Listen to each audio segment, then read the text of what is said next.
Hello there! Squee is currently missing in action. So today you get to hear me, Kiro, everybody's favorite sister. Let's start off with some behind the scenes info about me. First of all, I'm a huge science nerd. If you hadn't gotten that in the podcast, I hope it'll come through soon. Let's see. Also, I really do work in a lab. I love to use big words that I can never spell, like the, and, or. And I own a giant fire-breathing cow bear. Okay, well, no, not exactly.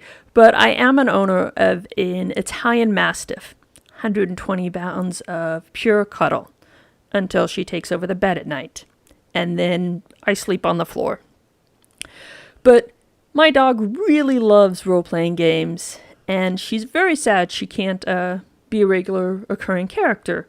So you'll probably hear her in the background whining, for which I'm very sorry, but just know that everybody in my house is super enthusiastic and we all want to get involved in the fights and stuff like that. Yeah. So today, boys and girls, let's see, last time we ended with the news that the king was dead, and our heroes were faced with a daunting question of what to do with a bunch of orphans? In today's episode, we will explore the importance of family, a city in chaos after the king is dead, problems with communication in an age without cell phones, and Arlen? Babysitting? No, that can't be right. That was not in my contract. Squee!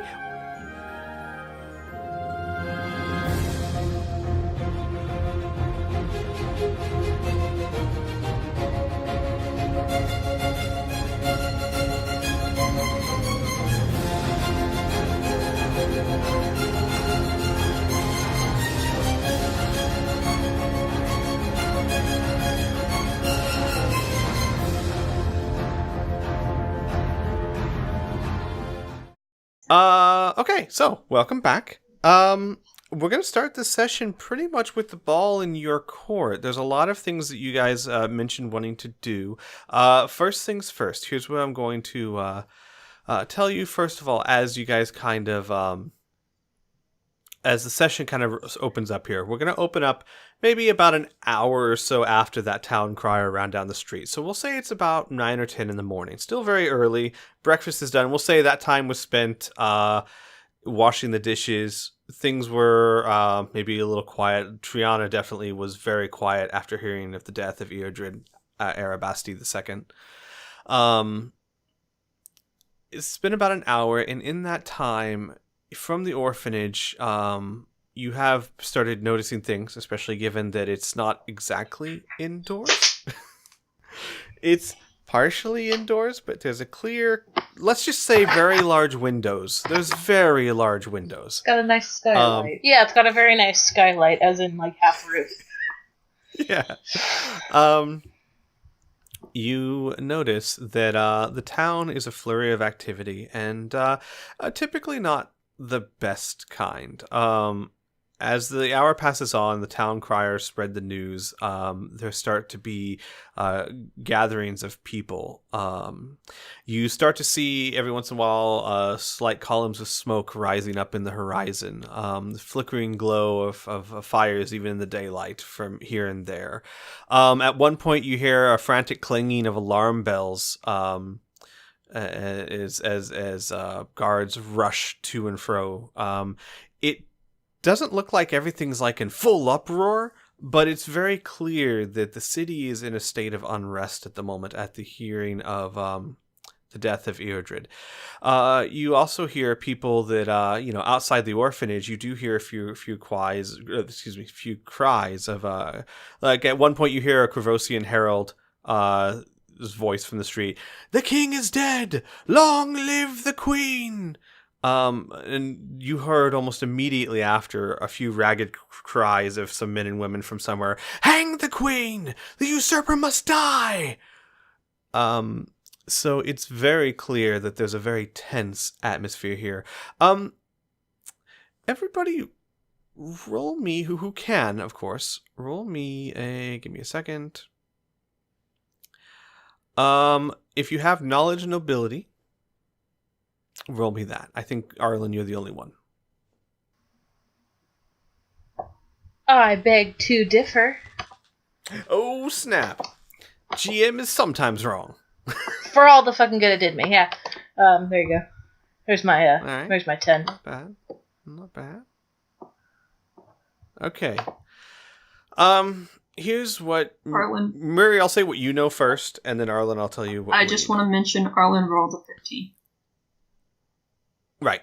Yeah. Just saying our rolls. Because podcast. Yes, just saying our rolls. Yeah, Miri rolled an 11, Arlen rolled a 15. Okay. So, Miri, you know in the time you spent here that a lot of the town doesn't speak too fondly of the queen. A lot of them think of her as, at best, a gold digger. There have been rumors, people have claimed to have heard her call this town a backwater village. A backwater colonial village on some occasions, and people seem to think they know that she's a foreigner. Everyone knows she's a foreigner, and people seem to not hold her in very high regard. Arlen, you remember in your teachings as a child a bit more. So, what you remember is that Queen Iosa, and here, let me actually throw something up here. Your new queen. There you go. Queen Iosa wasn't born in Corvosa at all. She was born actually Iosa Arvenax in the Chelish city of West Crown. And most in that town expected her to marry into a more powerful Chelish line. Her actual family they were nobles, but they weren't the highest nobles. They were kind of on the same level of where your father is when it comes to the hierarchy. And she was very beautiful, very intelligent, and very cunning. And they expected that she would, marry into a higher family. Instead, there was a big scandal when she abandoned her family and Chiliax altogether and sailed for the city of Corvosa. You know that she met the king and Eodred, and the rumors state he fell in love almost instantly with her intelligence and her obvious beauty. There was a scandalously short courting period before they were married, and most interesting, it was no little secret. It was not a deeply kept secret that Eodred had many mistresses over his life. He was a bit of a ladies' king, if you that kind of horn dog. But when he married Queen Iosa, he fell so in love with her that he spurned his numerous previous lovers in favor of his new queen. She married him when she was 17 years old. That was about 5 years ago. She's also, she's also impressively, single-handedly, managed to shift most of the citizens' dislike and disapproval for King Eodred, who, while never a cruel king or a dumb king, was a very thrifty king, and a lot of people were not very fond of that. She managed to shift all of their dislike for him to her. With the same things that, like Murray heard, that people think that she's a foreigner, that she has no real love for this town, that she's just a gold digger, etc., etc., etc. So that is what you know about your new queen, and that is what you know about the possible reasons as to why things are so tense at the moment. With that, I'm going to kind of throw the ball into your court. It's around 10 o'clock in the morning. You all have a to-do list. The city is, like I said, it's not like in a full riot or anything at the moment. It's just a very tense atmosphere. Where are the majority of, the bad noises coming from? All around you. The whole city seems to be experiencing this, issue. I mean, think of it this way.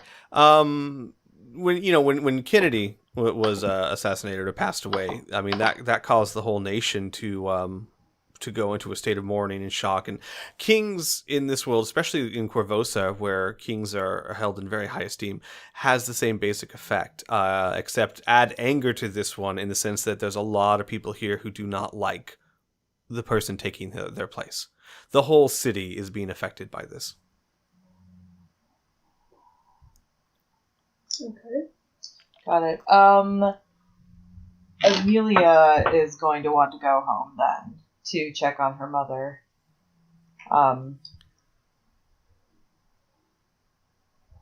Sure. Absolutely. Yeah, she's essentially going to tell everyone. I have to go. Thank you for everything, and I will join with you to continue the investigation, but I have to go. Triana will look up and she'll say, is it safe right now? I mean, things are pretty tense. Will you be okay? Do you want someone to go with you? Arlen will kind of look up and ask Amelia, where are you going? I mean, perhaps I can go with you. I just finished getting all my tools sharpened and cleaned. Otherwise, I don't normally walk the city with a bunch of drills and crowbars and things like that. And I have to stop back by my lab as well.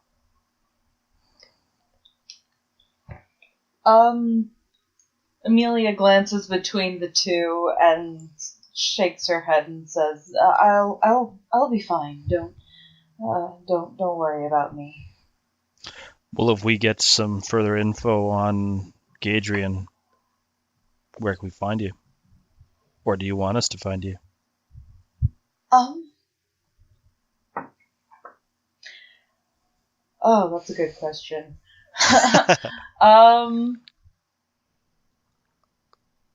You can always just text me. No, Jesus.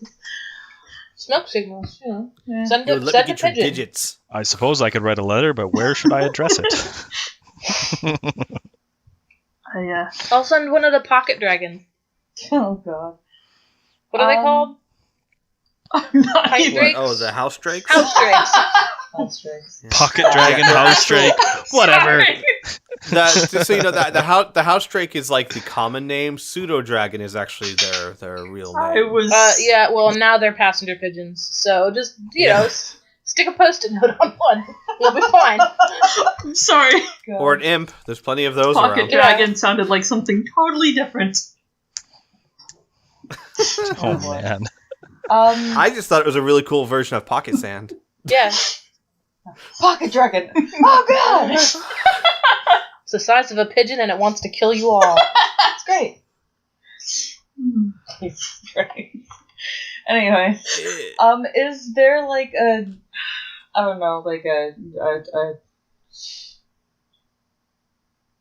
general, like, I don't know. I'm trying to think of a way to not have to give them my home address. Arlen's a little bit pushy to just want you- her to show up at your door. Well, okay. Like out of character suggestions, you could just meet them back here. Yeah. This is very Like, true. Yeah. Yeah, she will offer to meet up with you guys, either, later tonight or something, or tomorrow, depending on, what would be better for you.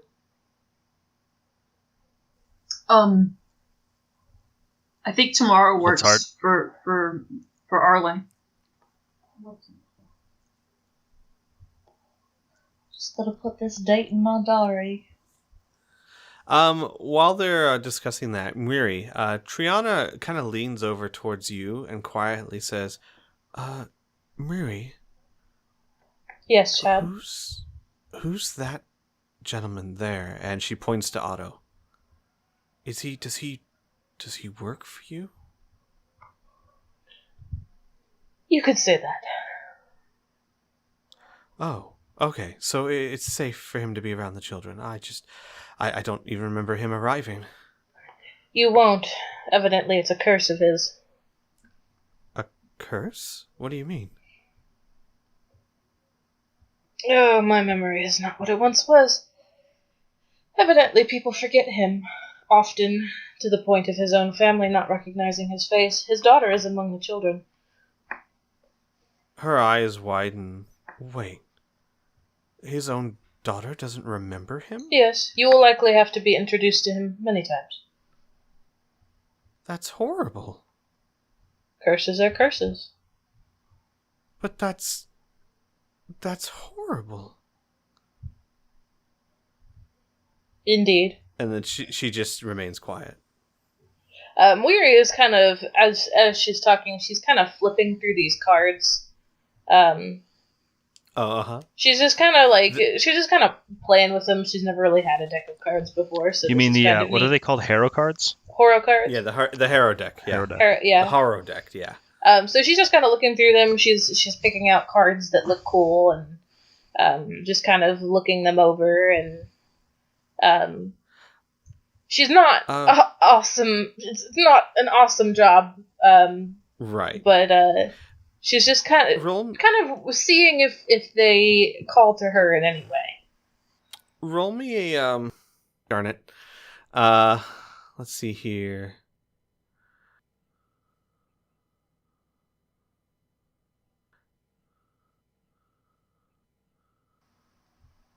Mm-hmm. Gotta roll something. I could roll me have a diplomacy check with the cards. Mm-hmm. No, it's not that. Knowledge with roll me a spellcraft. Oh, okay.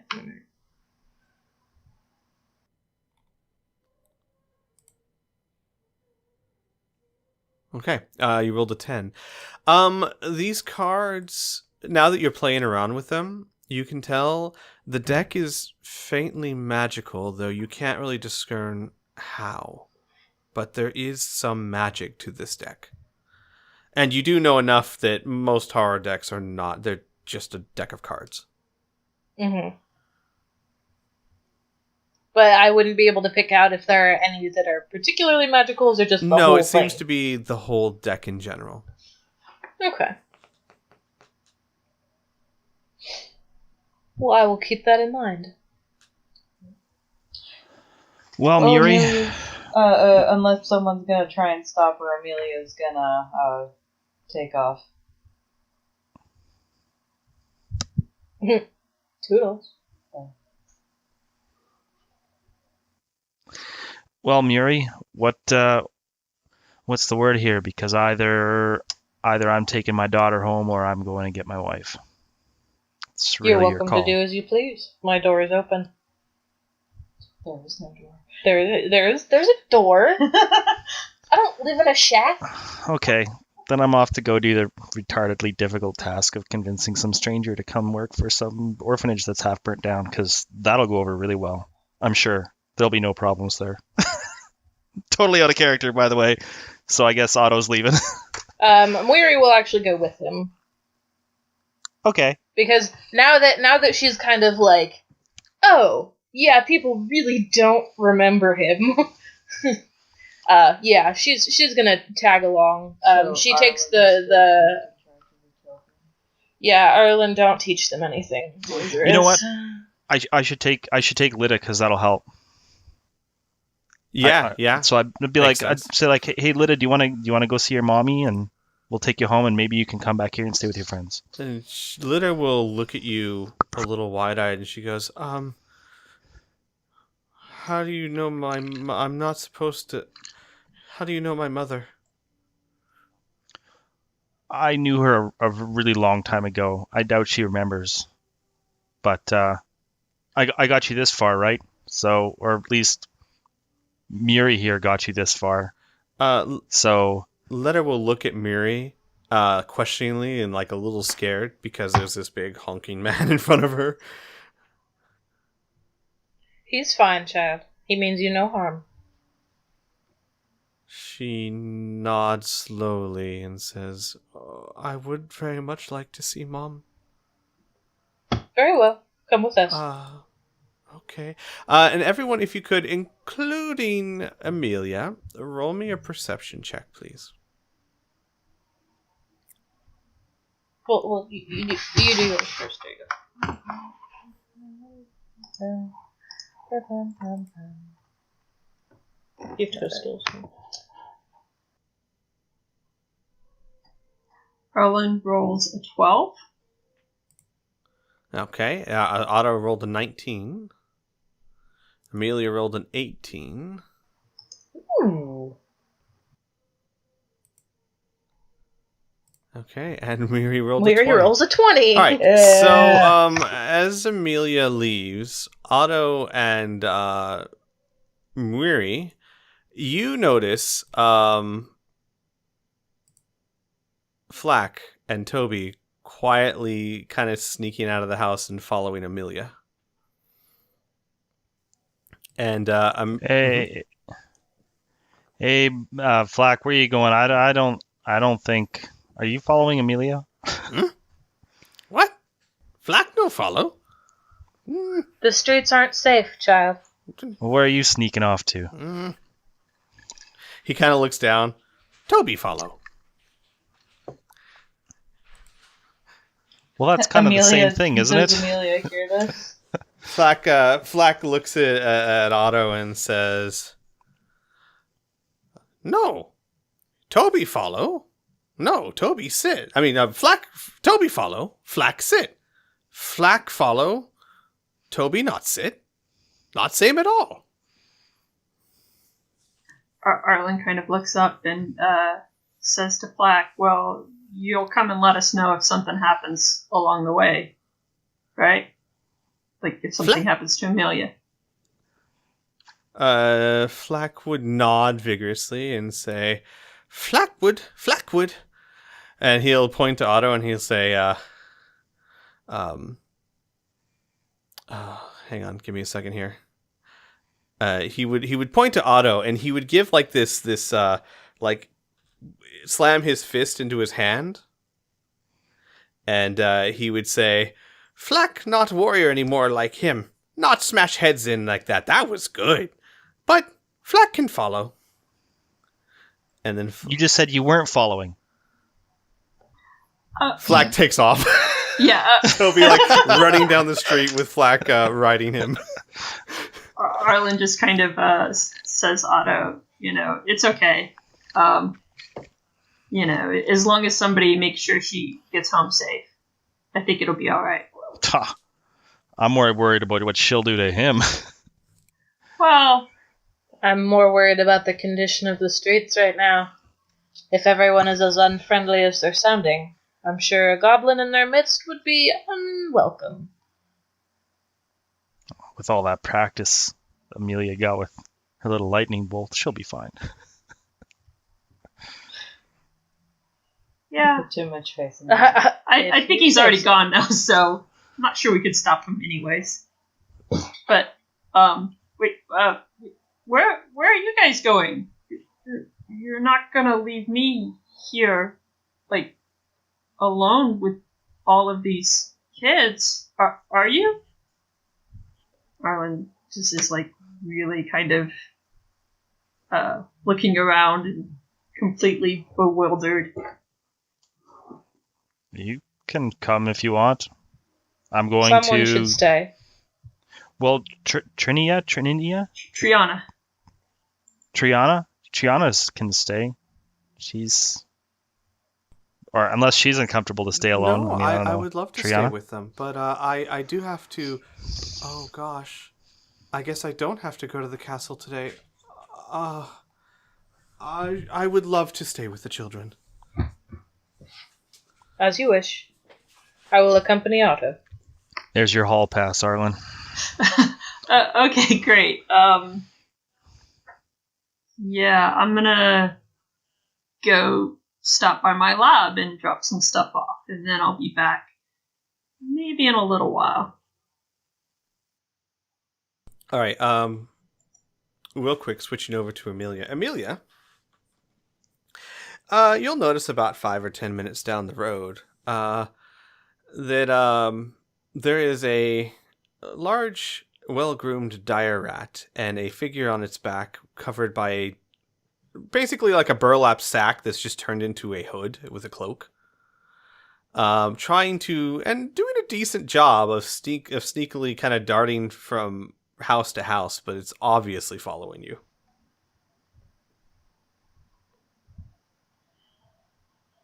Oh, goodness. She would stop about halfway to her house and then turn on her heel towards, the mysterious hooded figure.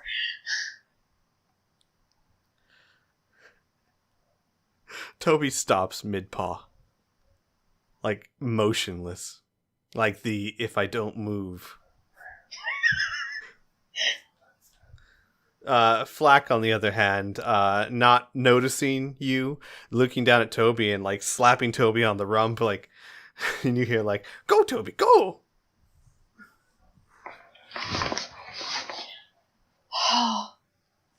Flack, what are you doing? Flack, like, looks up. Oh, blonde girl, nice girl. Funny meeting you here. Ha!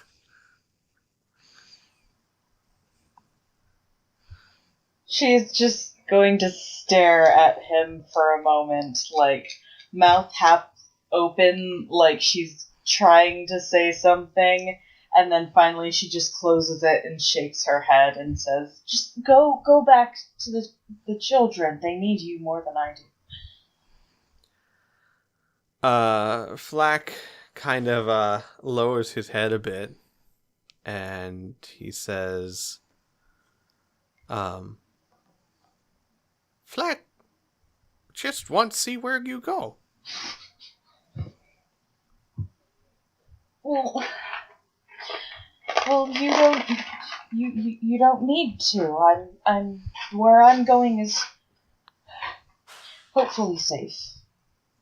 Oh, I'll be fine. good, because Flack coward. Flack can't fight anyway, so safe is good.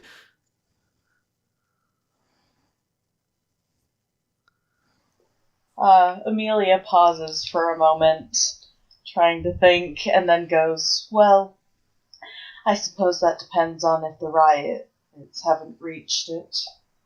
There could be some very angry people running around with torches and pitchforks. They don't tend to be very nice to small goblins and their dire rats.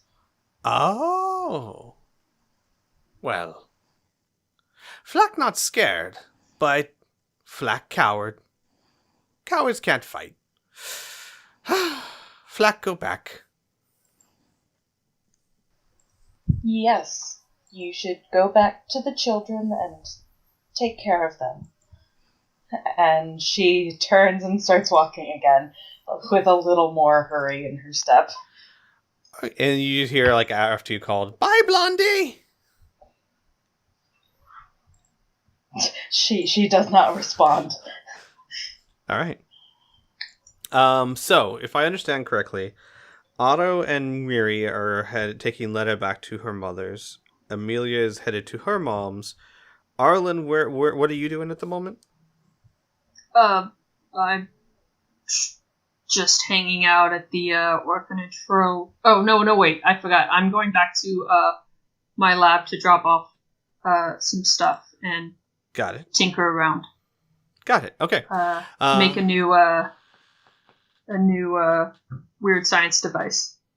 Okay. So we'll do that first. So you start making your way from Muri's house down past Old Corvosa, and then of course towards the Black Hall, which is all the way. It's actually quite a trip. It takes you, oh gosh, a good 45 minutes to walk there.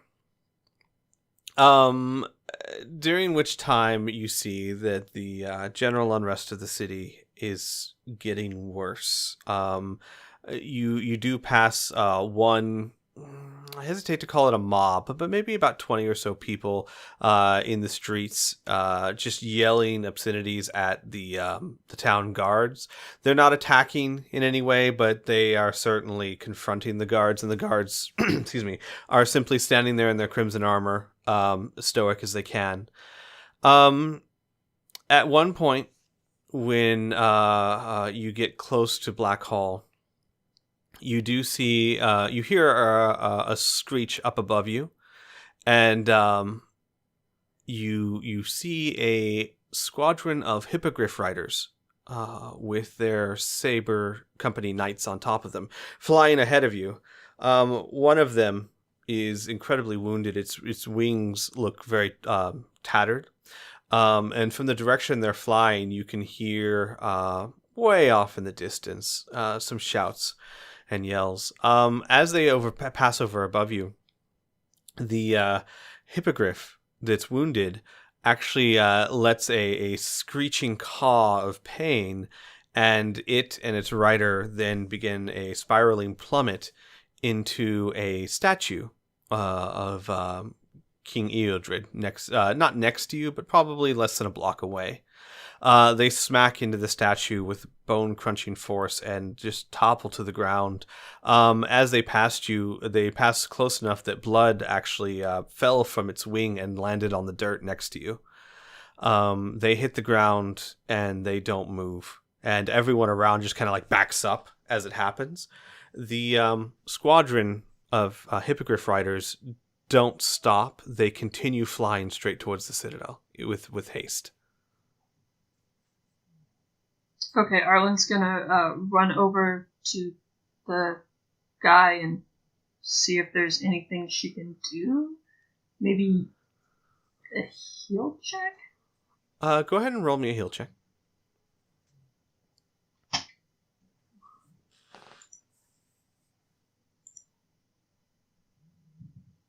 So Arlen rolls a 12. It's very clear that both of these, the hippogriff and its rider, were killed upon impact. And is there any way to see how they were hurt or anything? Yeah, the one thing that you do find is it looks like there are 3 puncture wounds in the main like bone of the wing. Looks fairly placed like a trident or a pitchfork or something of that nature.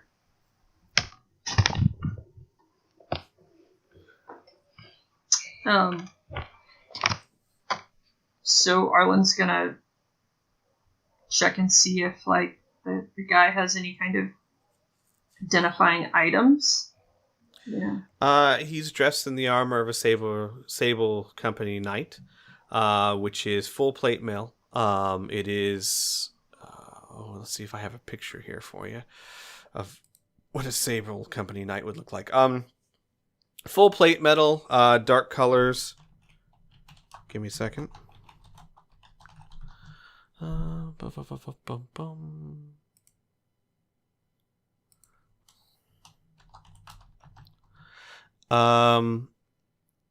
yeah, here we go. Here's a good picture. I'm just gonna throw this link in here with you guys in Roll20. You can click on it if you like. This isn't a representation of who you find, but this is very similar to what they're wearing. It's not full plate. It's more like a very hardened leather with a sword, a bow, an arrow on its back, a helmet.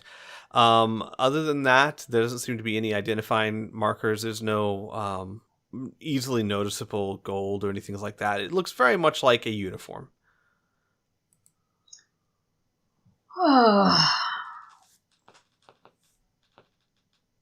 Yeah, of course.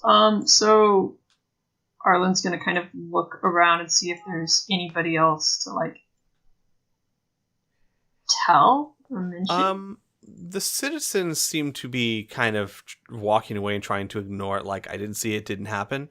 Most of them, but you do see several Quervosian guards in their crimson armor starting to approach the area. So once she sees the guards are coming, she's gonna quickly leave. And her idea is that the guards are coming; they'll take care of it, and she doesn't want people to see her or know who she is. Okay, sure.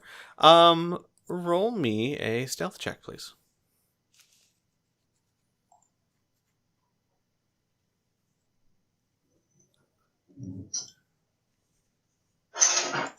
Okay. Oh, sneaky. Arlen rolls a 23. Natural 19. Yes. You very quietly and very calmly make your way back into the crowd seamlessly before the guard approaches close enough to tell.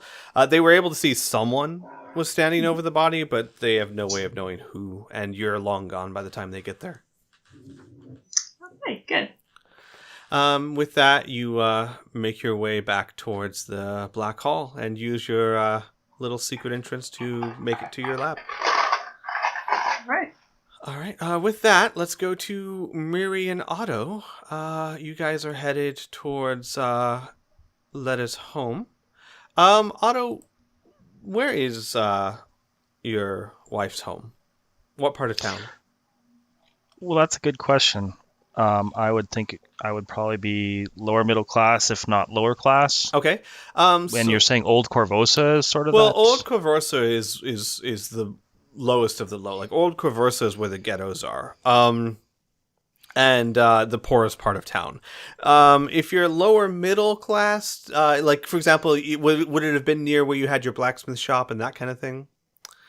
That would stand to reason. You'd have maybe like in between that and the where's all the churches again or something? Isn't there like a local? Well, there's a few. Isn't there a There's place like for the all- Church of Abadar. There's the Church of Asmodene, which you probably would not be living near. Well, it would have been It would have been Gorham's. Gorham doesn't have a temple here. Oh, okay. Gorham's not a very common deity in this area. Gotcha. Okay, so near the shop, I guess. So you have a couple of options further back in Old Corvosa. Like where Miri's house is actually is out of the ghetto, still very low, but much better than say the slums. And then of course if you go to like North Point, that area, there's a lot of middle class houses and housing. That sounds pretty good. Like, how about somewhere around like here, I guess? Sure. So we can say that in that general area. So you and Miri make your way down. You'd probably go down, Main Shore Boulevard to Jaeger Circle, and then just take Northgate Avenue down. And it'd be right around there somewhere. So you actually live fairly close to City Hall and the jail. And you probably live around here somewhere. Sounds Well, good. you don't. They do. Yeah. That's right. The streets are my home now. All right, so Okay. as you guys Not anymore, bitch. as you guys make your way through there, you see kind of the similar thing that Arlen sees in the sense that things are coming to a very high tension point. You have a lot of people muttering about the usurper queen and how there's even rumors starting that maybe she got rid of him to get her throne, that gold digging queen, and there's groups of people in the streets voicing their discontent. There is an increased presence of guards. Once you're going down Northgate Avenue, you actually have to make way as a company of Hell Knights pass through. Hell Knights are one of the 3 armies that protect Corvosa. They are an order of knights that have an unyielding view of justice, to the point of even forsaking morality for the pursuit of justice. They can be a force of good, but many times they don't care who they trample over to get that force. Or to get justice, if that makes sense. So they kind of push everyone out of their way as they march down the street, heading off towards some distant area back behind you. I would stay well out of their way. Okay. Yeah, definitely steer clear of that. Okay.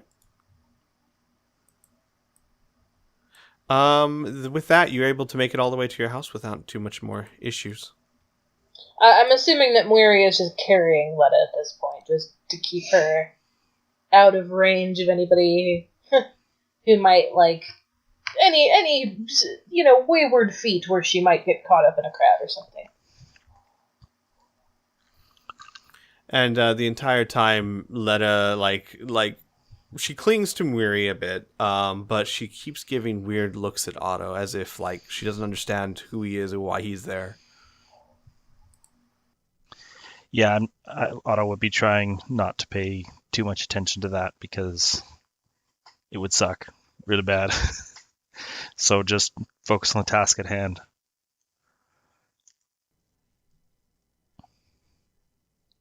All right, so you guys make it to your wife's house, which is a small, respectable but small house, 1 story, has just 2 bedrooms, a simple living room and a simple kitchen.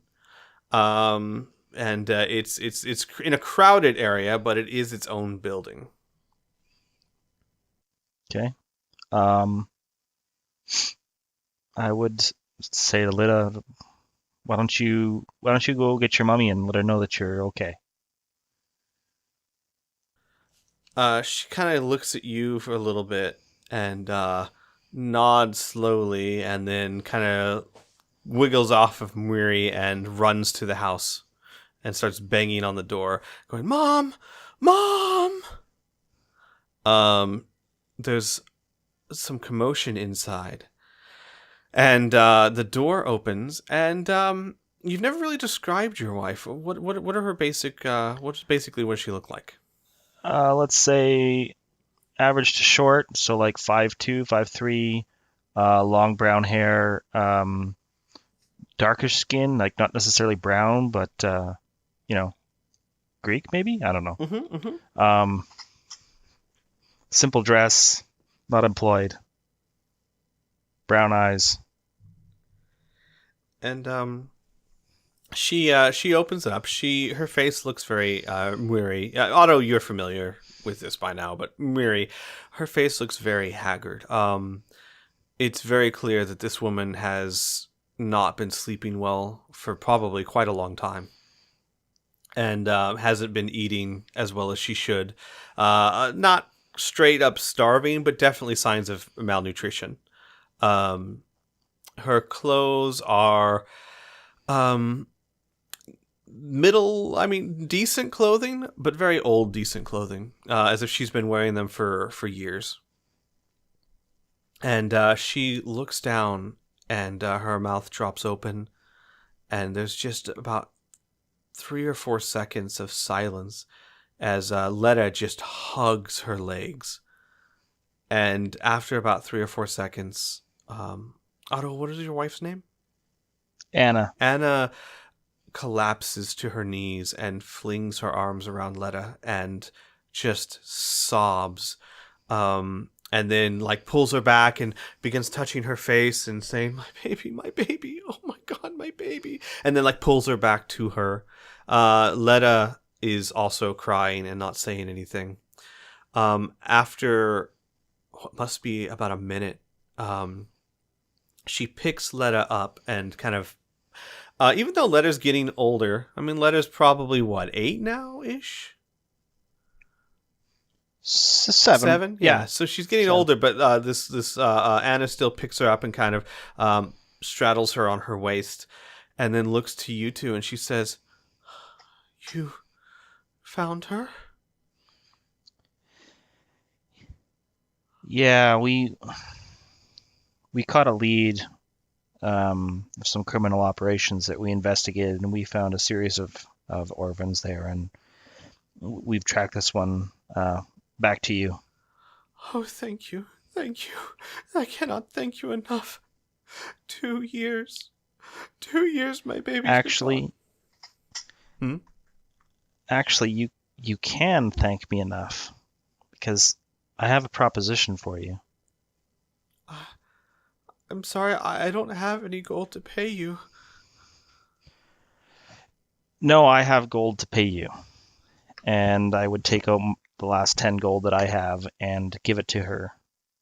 And say that we found all these children, and there's a group of us that are thinking of starting an orphanage for a bunch of them. And we thought since your child's of age, and I know that you are currently struggling to get by. Don't ask how I know, but we thought we might be able to offer you a position to help out, and you wouldn't have to pay rent here anymore. I don't understand.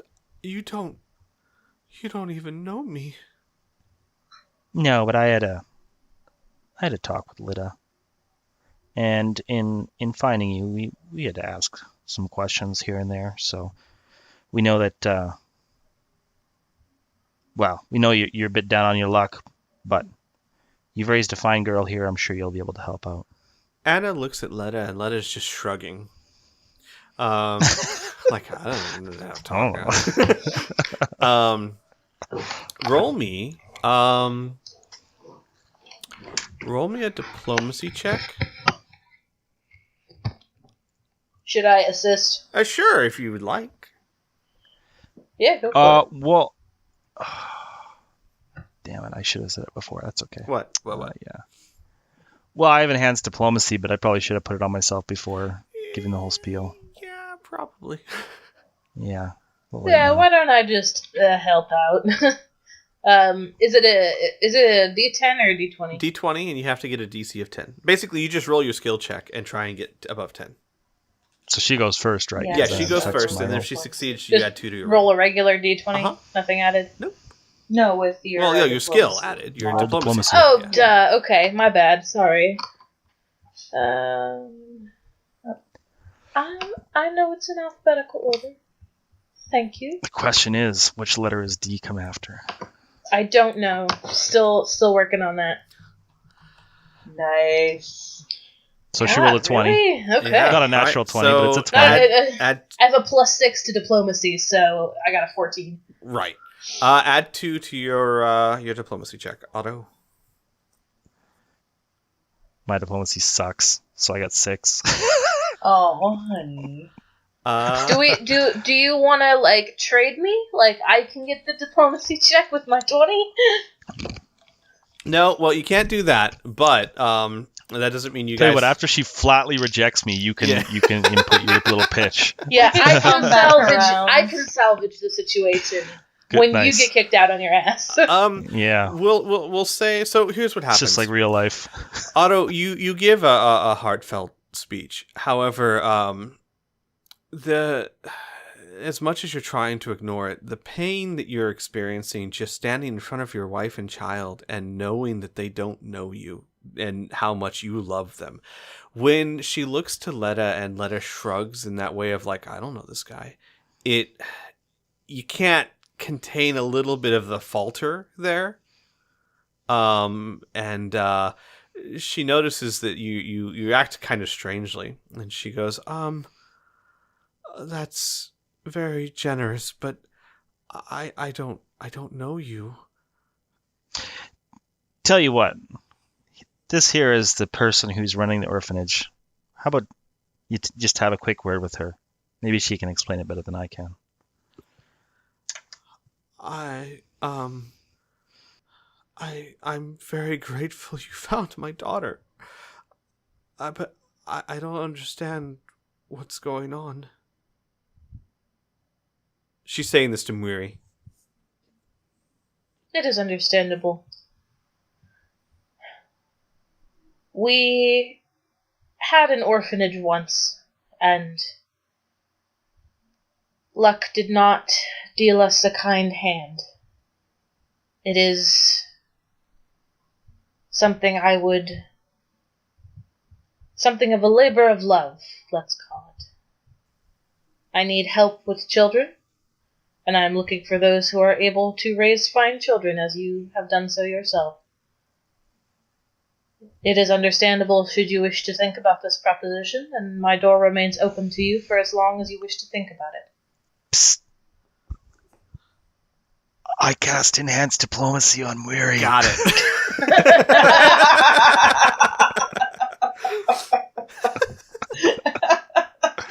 Miri, you feel more I forget what- confident all of a I sudden. forget what that does, but +2. There you go. go.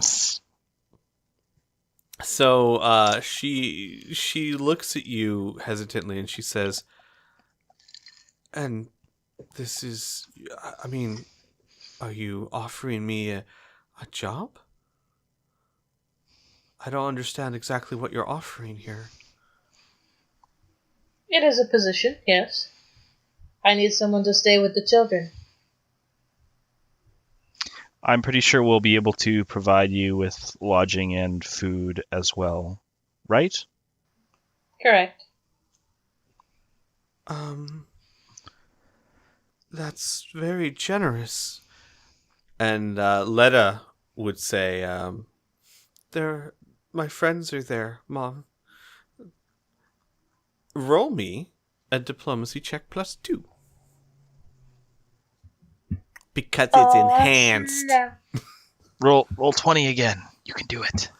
Oh, you. Oh, Why no. would you say that? Why would you? Do that to me? Natural 1. Why So would 9. you do that to me? Next time, knock on wood. You Yeah. do that. Oh, yeah, right. It's my fault. Sure, blame me. Who's the one who rolled the die here? The virtual You die. said it. Yeah, you had Technically to the sneak computer. that out right as I pressed the button. That's awfully superstitious. And yet, look where we are with my natural 1, a whopping 7. So, here's what happens. Oh, no. Anna thinks for a second, and her face begins to get more serious. And she says, I appreciate the offer. And I'll be honest with you, I do not have a job at the moment. I've been getting by on charity, and I don't even know who's giving it, but it's no way to raise a child. But, I need to be sure that you are not some sort of someone trying to trick me. So if you're serious about offering me a position, I know how to raise kids. I'm good at it, I think. I could be good, but 50 gold pieces up front. I need to know that this isn't just some sort of scam. Understood. Would you like to also visit where you would be working? It is not terribly far. Yes, I would, and if it's okay, I think I would like to ask a guard to accompany me, just so that I know it's safe. Of course, do as you will. I would like some time with my daughter. Can you tell me where you are, and I'll come by in the morning? Absolutely. Moira will give her the address. Okay. Is anyone giving her 50 gold pieces? Does anyone have 50 gold pieces? I gave her all the 10. That's everything I got. What was the shared gold? Well, We haven't sold anything What yet. was the shared currency you guys have right now? In coin, we got 50 silver. 100 silver and 200 copper in straight coin. There was 72 gold from. Arlen takes 40 GP. Why does it say that? Because Arlen. There was 72 gold on the bodies. It just says Arlen takes 40 gold. Yeah. So you also here's here's 30. what you have on your list as far as like hard currency. You have those gold coins you just mentioned. You also have a golden ingot worth 100 gold. And then those silver coins and copper coins. Everything else is not in the form of money. You would have to sell it first. Okay. Just slap an ingot in her hand. Just be like, there you go. Yeah. Yeah, maybe not. Should you choose to accept the position, the money will be yours. And even if you do not, we will help you in any way you can. Or any way we can. Well, you said, Otto, you said you had 10 gold, right? He I already gave gave it it to to her. her. Oh. I mean, does she want 50 in addition to the 10 I just gave her? I mean, we have No, 41. I mean, no, she's 40 would be... We have 41 gold left over. Well, I only count 39 plus the silver and the copper. Uh, But I mean, there I were guess, 7 what is it, 10? above. Oh, yeah. I deleted the 7 and added it to the other line just now. Yeah, so Because it was 72 and 39 7. plus the copper, or the silver is... Right, so is 10 silvers a gold? Yes. Yes, 10 silver per gold. Oh, so that's... 5, I feel 10. like we're teenagers. Well, like, hang counting on our though. loose change. Like simple math here. If you guys have 39 gold pieces left, and Otto gave her 10, that's 49. Okay, so if I give her 39 and 10 silver, that's the 40 gold plus the 10 I gave her, and everybody's happy. I can pilfer our monies. I mean, we got a lot more in vendor crap. We just gotta sell it. I do have some left over too from when I bought all my crap. So I would have to look and see how much it is. I don't think I kept track. I just know I have some left over. We'll say this. Is everyone okay with giving over the other 39 gold? Yes. Because if you are, she's not going to haggle over, like, I said 50, not Well, I'll just 49. give her 10 silver too. We got that All right, too. okay, so okay. Our coin's gone. So your We have coin's copper and silver. gone, but she takes a look at it as you give her, I mean, quite a lot of gold. Give me a second here. Because Otto, you would know this. Give me a second. How much is rent over here? That's exactly what I'm gonna go look for. So you're in North Point. Rent in North Point, for a house like this is, I'm sorry, Northgate, or yeah. You're looking at about, for a house, about 60 gold. So you basically just gave her a month's rent. Yeah, except I'm also telling her to freaking stop renting. That's like the huge advantage here is you don't have to pay rent anymore. So she looks at that wide-eyed, and then she goes, tomorrow morning, I'll be by to look. We'll be expecting you. I can work hard. No, don't worry. There's no pressure. It's very clear that giving her the money has made her rethink her suspicions a little bit. If diplomacy fails, just go right to bribes.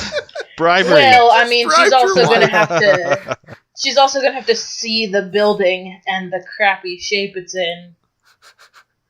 60 gold. You want to house kids in this? Yeah. All right. So Well, just make her some of your stew and honey treats. It'll be fine. with Yeah, that, she'll take Letta back in the house and close the door behind. Muri will say goodbye to Letta before the door closes. Letta will wave happily to Muri and hesitantly to Otto. Okay, so once the door's closed and that's been resolved, Otto would look at Miri and say, so I kind of had other things on my mind, but how do you remember me exactly? Like, what's different here? Normally people would have forgotten me by now. Why do you ask me? Because They all remember you. Well, they're not here. You're here. I need yes, to get and this- I have no idea. I was afraid of that. All right. Now what? Back to the orphanage? See how Trinia's doing? No, I have questions. She holds up the horror deck. Uh-oh. Did you pull the bear? Beg your pardon? The bear. That. The Never mind. strength. Ah, Yeah, you are making a joke. Well, because Zenthia pulled bear for both of... Anyway. Moving on. All right, so you guys are going to head down towards Otto. You're going to go with her to Zarella's? Oh, you had questions for her. I thought you meant you Yeah. had questions for me. I was like, uh-oh, what's going on? I Okay, drew yeah, the yeah, yeah. death Let's card. go. Is Let's go this find your out. card? Yeah. It is. It's the bear. Okay, yeah. No, let's go find out. I'm Okay. down with that. So you guys start heading that direction. It's actually quite a long walk, as you'll remember. It's down all the way over here near the markets. It's still highlighted, in fact. It is indeed. So we'll move over to Amelia real quick. Amelia, Oh boy. where doth your family live? Your family being your mom. We live in the dumps. Old Corvosa. Got it. Because I don't think it matters where your father lives at the moment, so we'll just focus on. No, not really. We'll focus on the mom. So now to give a hang on. Let me find another picture for you guys.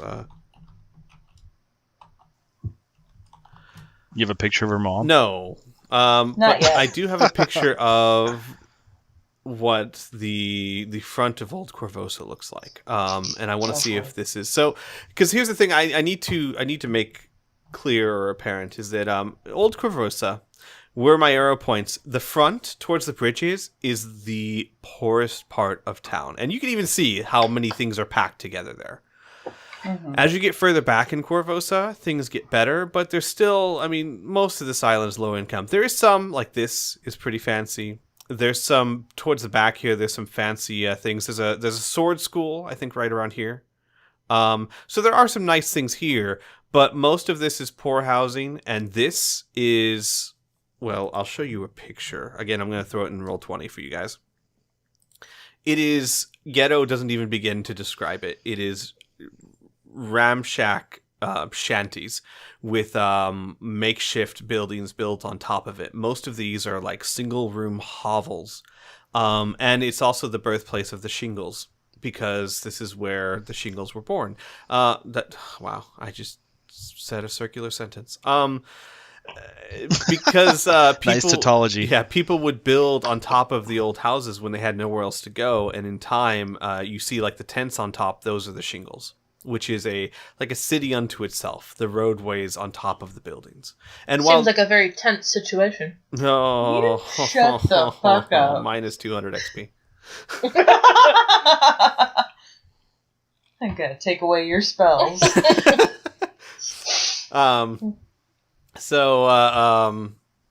So where, like, is your mom and you living there, like in the hovels? Or is it a little bit better than that, but still in Old Corvosa?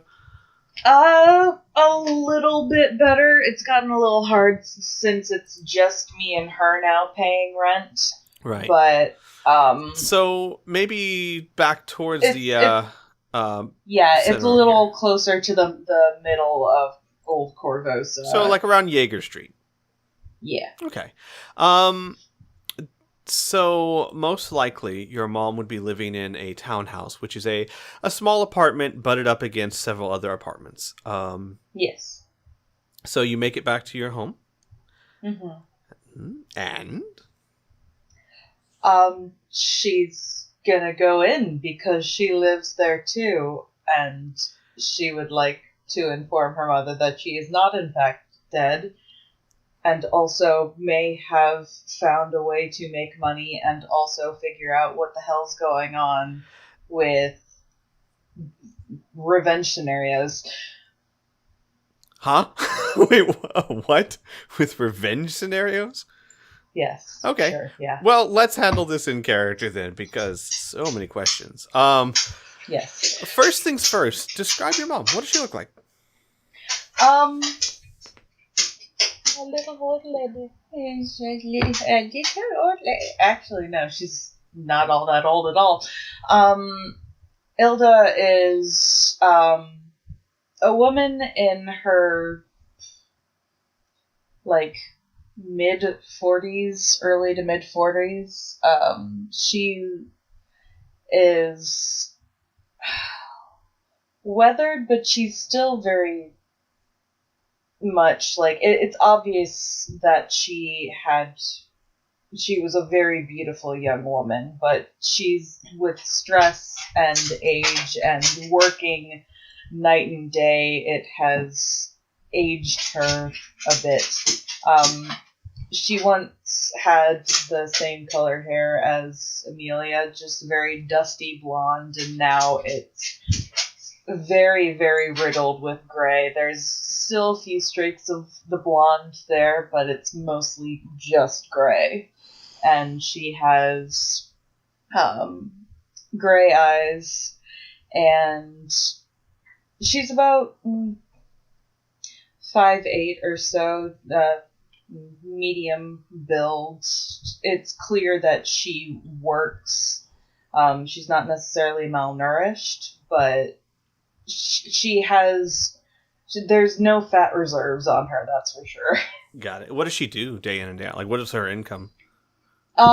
It's pretty much anything that she can get her hands on. She does a lot of maid work or like servicing at taverns, things like that. Just anything and everything that she can get her hands on. Got it. Okay. So as you come in, you hear her in the small kitchen, just kind of banging away, probably cooking something or cleaning. And she'd hear the door open, and you'd hear, "Where have you been?" I was out, just taking care of things. And she enters in and kind of glances around. Did you perhaps get my my letter? I got your letter. And she comes out, and she's wearing like an old apron, and she she's got like soapy hands, and she puts them on her hips, and she says, "You could have just come and told me." I would have. I promised. It was really, really important.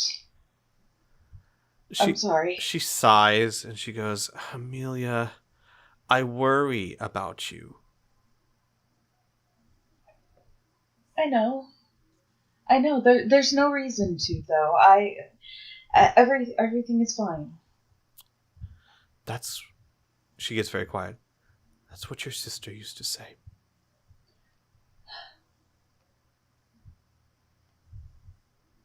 And then she goes back into the kitchen. Well, I mean it. I think I've made friends. And the noises stop in the kitchen. Like dead stop. They're very nice. I mean, I don't know if they necessarily consider me a friend, but they helped me, and we're all working very hard towards a common goal. So I think that can be considered friends of a sort. Common goal? What common goal? Who are you getting mixed up with now? Nothing. Something. They're going to help me find out what happened. Happened? Amelia, we've talked about this. I lost one daughter. I don't want to lose another on some foolish... They're dangerous people, Amelia. I know that. You're not going to lose me, I promise. I can't let him get away with this. He's hurt so many people, Mother. So many people.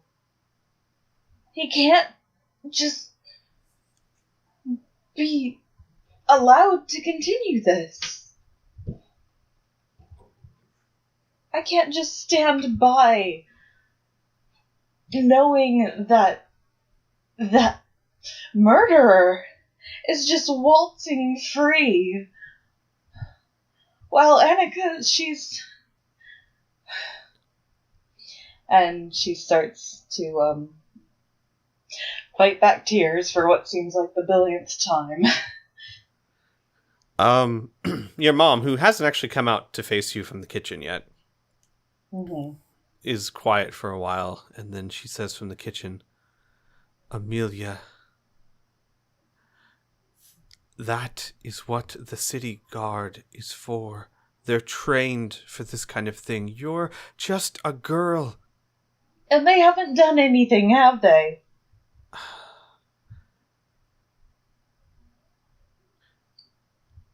She's silent. She doesn't have an answer for that. Do you know what I did last night, Mother? I saved people.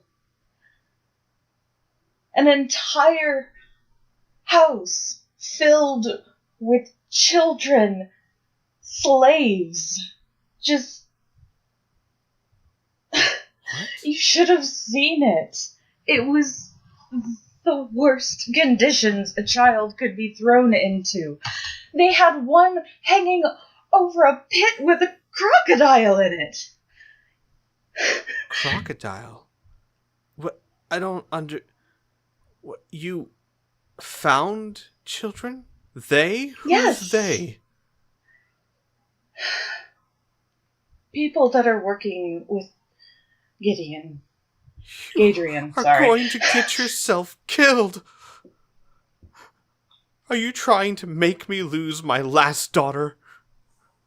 No, Mother.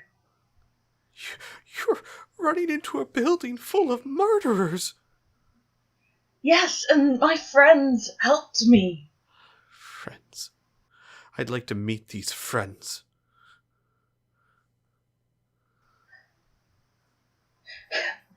She's going to kind of laugh, and it's a very nervous laugh, and she goes, well, considering apparently they want us to live with them. What? It's the children that were in the building, they're orphans. They have nowhere to go, and apparently one of them had an orphanage at one point. Well, technically she still has it, but all of them just seem intent on rebuilding it and taking care of the kids. And they offered us a place to stay. How much gold? They didn't ask for any. Just work. She comes out of the kitchen. You're serious? I mean, they certainly seemed to be. I didn't say that I would take it. I'm not an idiot, Mother. Amelia, you never listen to me, but I've never known you to lie to me. Please don't start now. Are you serious? I'm not lying, Mother.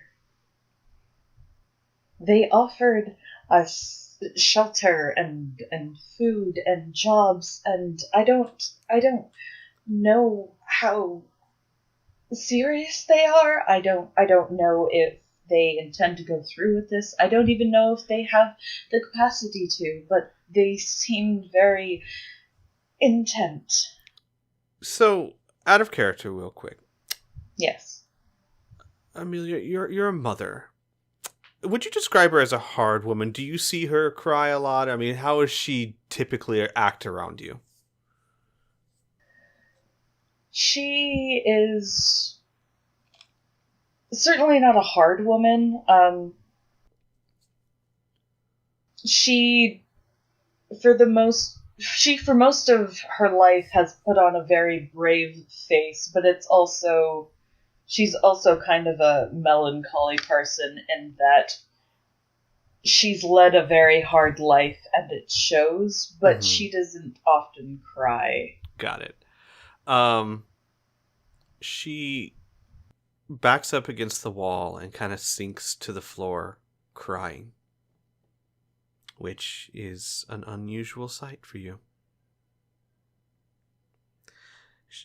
She shakily puts her hand into her apron and pulls out a letter. Amelia kneels down in front of her, the contagious crier that she is, starting to cry as well, and takes the letter. It's a notice of eviction. Your mom would usually tell you the rent is handled, she's taking care of it, she's got this job or that job. But it's very clear that she may not have been as well off as you thought, and even that wasn't much. But it's a notice of eviction. When were you going to tell me this? I didn't know how to tell you. I didn't know what to do. Words would have been nice. As she's just like bawling her eyes out now, and she hugs her mother to her. Oh, she'll hug you back. Let's skip over to Otto and Weary.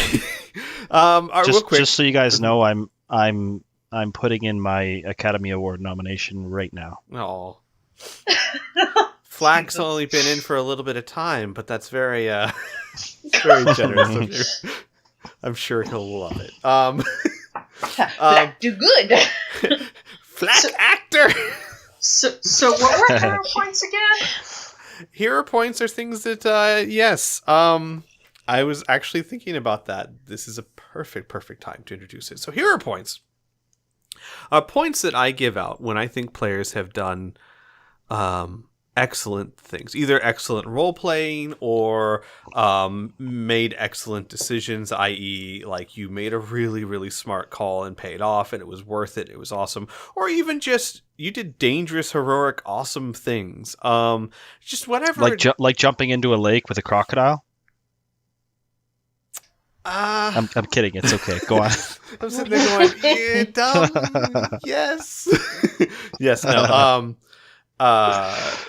But basically, I give those out sparingly, and they can be exchanged by players at any time to either give themselves an advantage or give an opponent a disadvantage. And all that means is that if you roll a d20 for something, for anything, a skill check, an attack, whatever, anything besides damage, you can re-roll. You basically can roll the dice twice and take the better outcome, or force someone else to roll the dice twice and take the worse outcome. And Amelia, you get yourself a hero point for that. For my contagious crying? Yep, for your boy. contagious crying. Real quick, Arlen, you doing good? I know what you're doing, but are you doing good over there? Yeah, just tinkering and messing around, doing stuff. Good. Just want to make sure you're good. You're undisturbed, but that's kind of the point. Yeah, absolutely. Most people don't remember this place even exists, so. Yeah, that's why I have, my own secret entrance and exit. Is your lab cursed too? Arlen's lab is on one of the top floors of the Black Hall, and it's a place that people rarely go, and it's kind of her own little private sanctum. A lot of people in the university forgot about it, and so it's actually written in the Corvosa guidebook that people hear like footsteps, and so they think there are ghosts up there. Well, yeah, it's a rumor. So you're the Phantom of the Academy? Yeah, it's rumored that the Black Hall Academy is haunted, but no one's ever found any ghosts or anything of that nature. So, do you wear a mask? It's just me. No, I don't. Do you sing opera? I while you're hammering on things. Sing opera, but I do sing little songs to myself. I'm working on my weapons, gonna make 5 new tools. Do you have a thing for chandeliers? Yeah. She's like hammering on an item. The Phantom of the Opera. Only on Sundays. Okay. Only on Sundays. And only if it's along to a videotape or an audio cassette tape version. Excuse me. That I stole from my mom. Excuse me. It's actually no. That is called Sunday. It's the only day of the week that is the same as actual day. Is a Sunday. You got Moon Day, Tully Day, Well Day, Oath Day, Fire Day, Star Day, and Sunday. I guess they got lazy on the last one. It's Well, no, Shit, we sun's don't a have any more legitimate. celestial bodies to name days Yeah. of the week after. Yeah, I know. Yeah, but I only, sing along with Phantom of the Opera on the tape that I stole from my mom, and then my gosh darn brother stole it from me. Look, all right. We don't have to air all that laundry out that I probably could sing half the Phantom of the Opera from memory, all right? Dude, same. Proof for it didn't happen. Thanks. As We God don't have time for quietly that. moves on, Ireland is tinkering away in her workshop. We're gonna swing back to Miri and Otto as you. It's getting around mid-afternoon at this point. As you approach Zelara's house. It's still a simple one-room or very small shack. The door is closed when you go to it. When you go inside, however, I knock first, because I'm not a heathen. Oh, I was gonna say, shouldn't we just see if anything's happening around here first? But sure, we can knock. We can knock. sure, no, I'm sorry. No, My I'm bad. just gonna kick I the should- door down. I should not waltz assume right such in. things. Boom, baby. Nothing beyond the usual tension is going on right now. You'll notice that the marketplace, which is actually just below the house over here, this is a very big marketplace called, I think it's called the Golden Square. Actually, hang on a second. Let me get that right. It is called... One second. Eodred Square. No, wait, I'm sorry. That's the wrong thing. I'm looking at the wrong thing completely. Eodred's like Lord of the Rings. Yeah. No, you know what? I'll worry about that later. But it is. Oh yeah, no, it is Eodred Square. So anyway, it's quieter than usual, and nothing really going on around the house. It's the same as when you saw it before. Okay, Weary's gonna knock on the door. Oh, Gold Market. It's called Gold Market. Sorry, it was driving me nuts. It's called Gold Market. Well, now we know. Yeah. So you knock on the door. No answer. You want to kick it in, or should I? I'm gonna Wait, look in the wait. windows first. Maybe we could see if the doorknob works. There are no windows.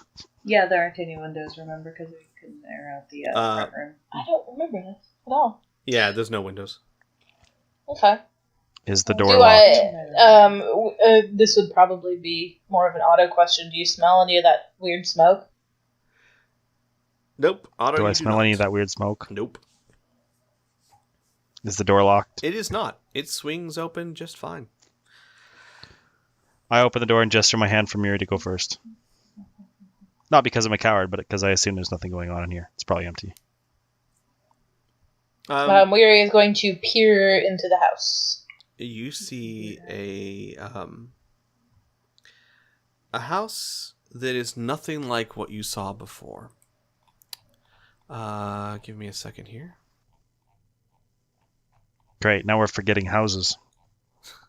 The curse is spreading. It's spreading. Okay. Sorry, I'm just scrolling down to a little something here. So that I can give you the exact details instead of just kind of firing from the hip here. Because it's somewhat important, you know. Yeah, who do you think you are, Isaac? All right.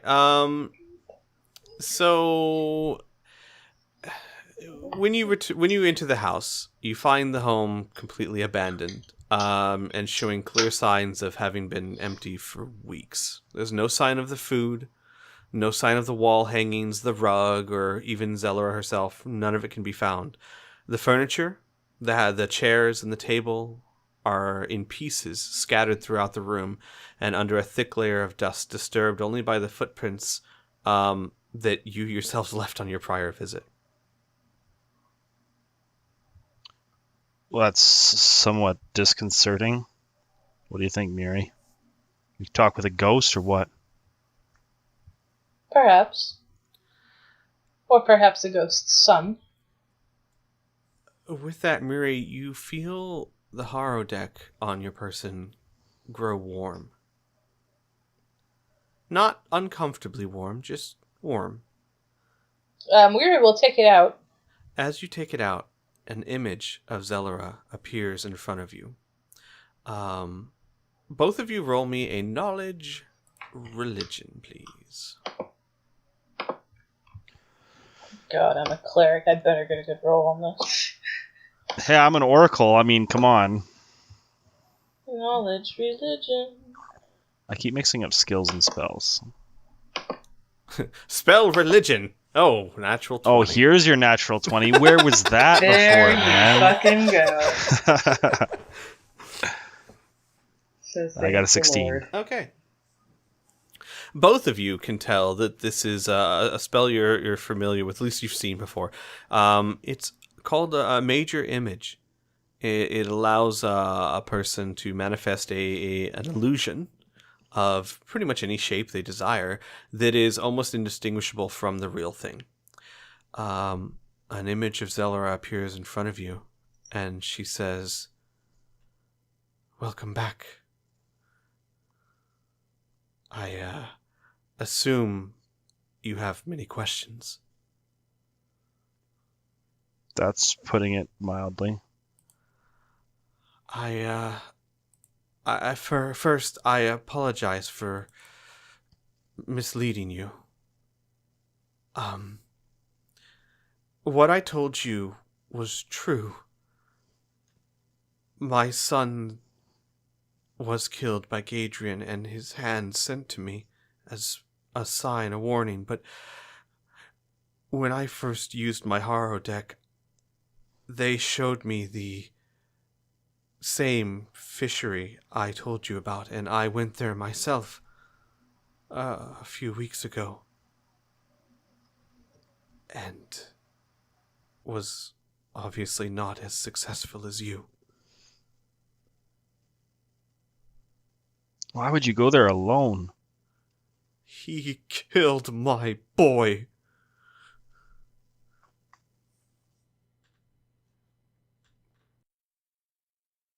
How is it you are talking to me now? I never had much magical talent, but I had a little, and what little I had was all devoted to my Haro deck. 30 years I used this deck and slowly seeped magic into it to help me give readings, and it would seem that when I was, she hesitates, murdered, I guess my ghost, my soul, whatever this is, was still attached to the deck, still is attached to the deck. I have some power to create illusions like I used the night you met me, and I can give you horror readings that can truly see into your future, not like many claim to. From time to time, I can be of help to you. I'm sorry I misled you, but I can still help you find him.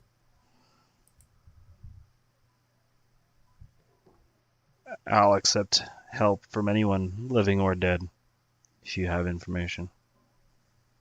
You are forgiven, child. Thank you. I appreciate your understanding. I am linked to the deck you hold in your hands.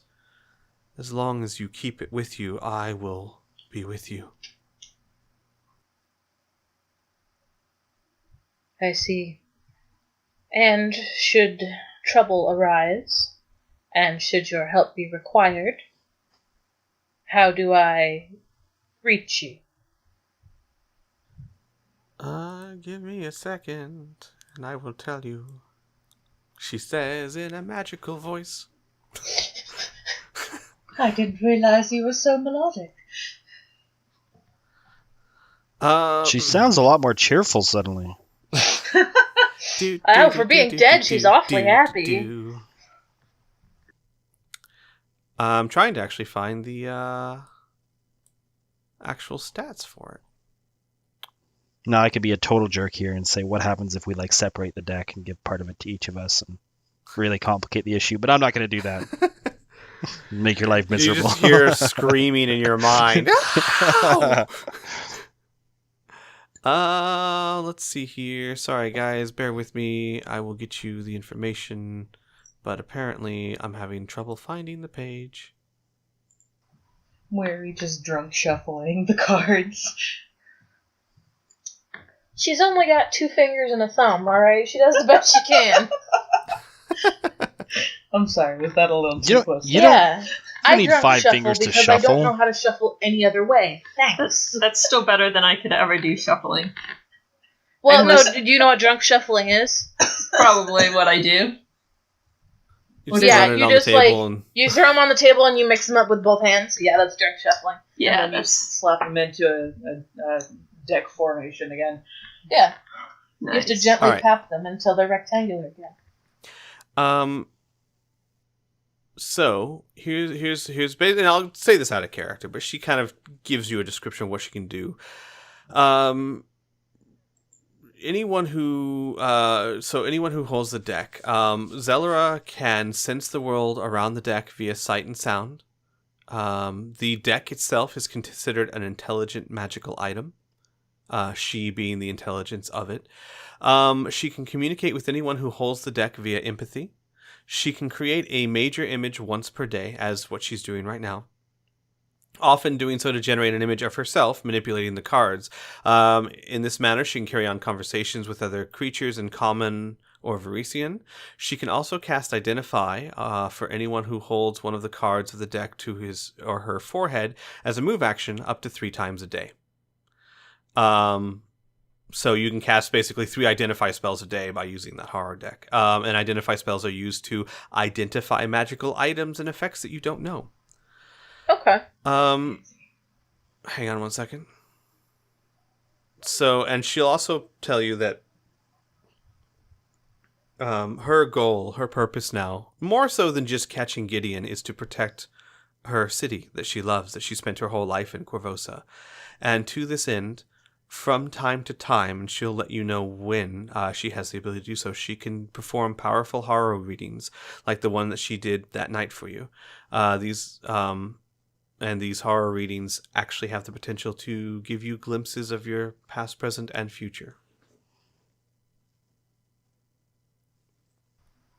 That sounds extremely useful. She also then says, but please be aware that I can suppress my powers at any time if I feel that you are not acting in the best interest of the city and the people I love.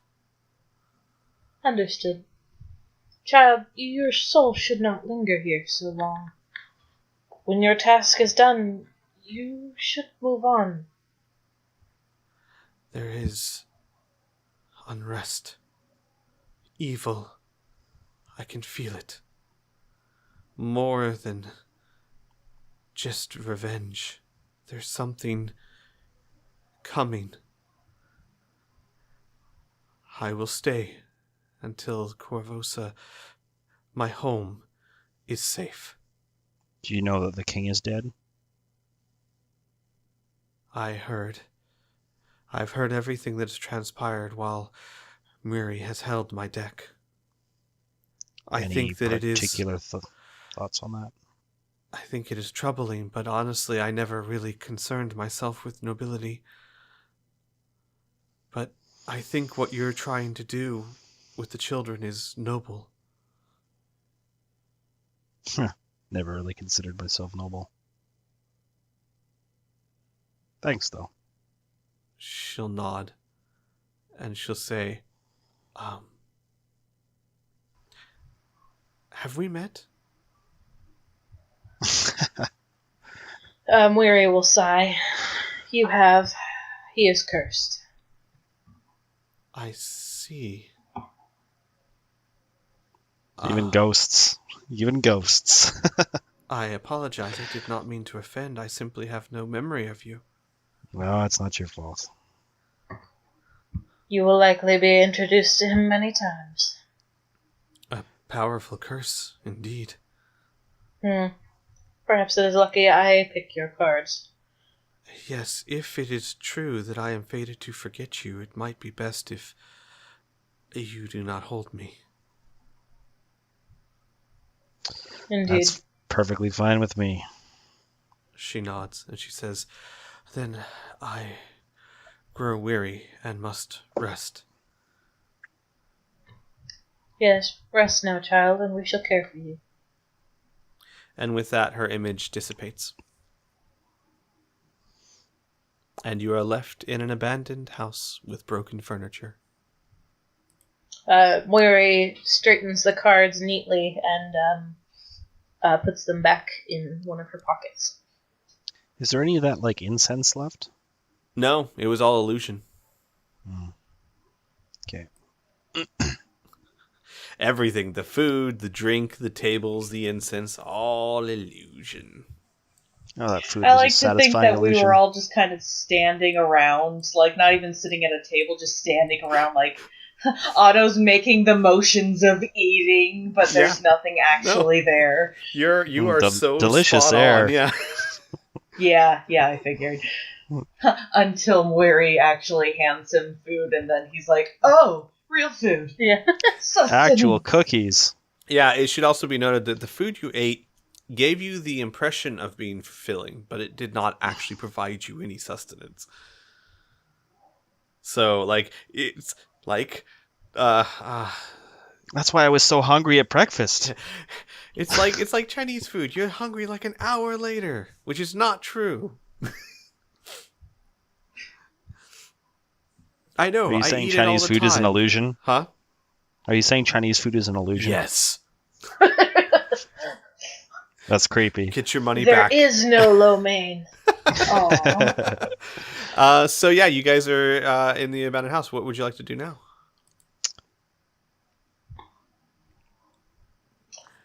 It's I don't know, go starting home. to get towards late afternoon. Yeah, probably go home. I should probably check on the kids at some point. Okay. Yeah, we should make sure Trini is okay. So you guys start heading back up that direction. Amelia, what are you doing? Hopefully the Cry Fest is over. Yeah, it would last for 45 minutes. Probably, yeah. Knowing Like the there'd Krampus be family has gone like through. you would both kind of get over it. You're almost there, and then someone would see the letter or something, and then they'd start, and then that would make And the then it other would one just start be a again. vicious feedback loop. Yeah. Somebody tries to make a joke to make it lighthearted, and you start laughing, and then start crying immediately after that. Pretty much, yeah. Which again, your mom. This is probably the most not humanity. That sounds horrible. Most unguarded your mother has been around you in a very long time. Considering she's probably been hiding this several eviction notes behind my back for gods know how long. Yeah, that's part of why you guys start crying. Is she'll pull out another. And another, and Amelia's like, "Mom, you could have told me." So you guys finally recover. Yeah. Finally, Amelia just kind of has settled down next to her mother with her back against the wall and goes, I suppose it can't hurt to introduce you to my friends, then. These friends, these people.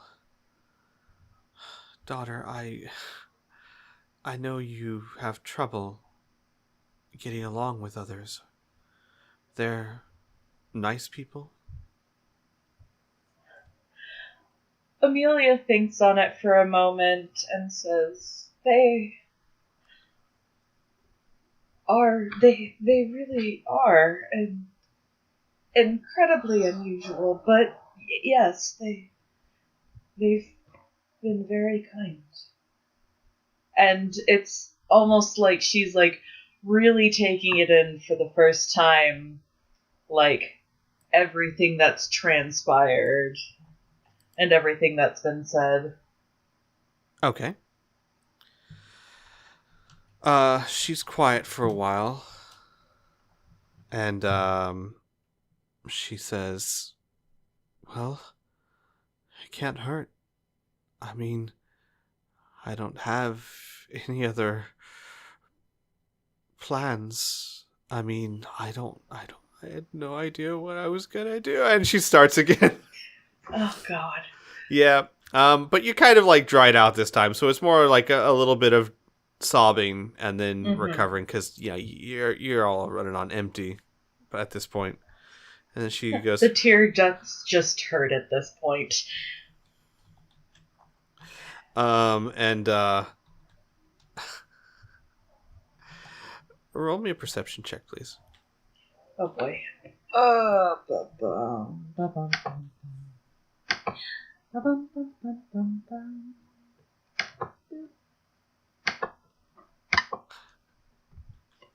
Give me a second. So your house has a few windows, right? Like in the front. And you guys are in the front room. You see about this time, you haven't really been paying attention to much else besides your mom, understandably. See Is about there a this, goblin outside my window? there is a green goblin head with tears streaming down its face. You see, like, its little fingers, Flack's little fingers, like it's resting its chin on its hands on the windowsill, and it just has like the biggest eyes and tears just running down its face. Got them Ghibli tears going. Oh my goodness. The walls of your house are very thin. It's not a sturdy thing. Amelia looks up and goes, "Flack, I told you to go back." There's a shocked and like a crash as like he kind of like falls backwards, and you hear like a mouse squeal, as it looks like maybe he fell or stepped on something, and then there's like just a crash outside, and then paws running away, and your mom looks at you and goes, "What was that? What was that?" Oh my god.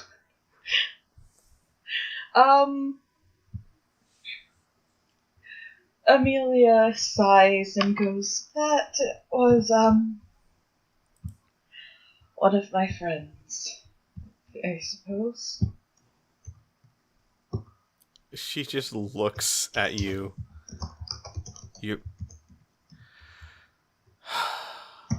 I think I really should meet your friends, dear.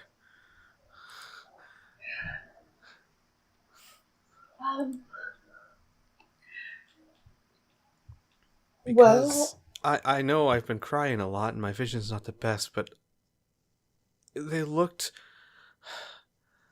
Well, maybe they're sick? He's a goblin. Oh, what? He's a very nice goblin, though. He was bringing the children,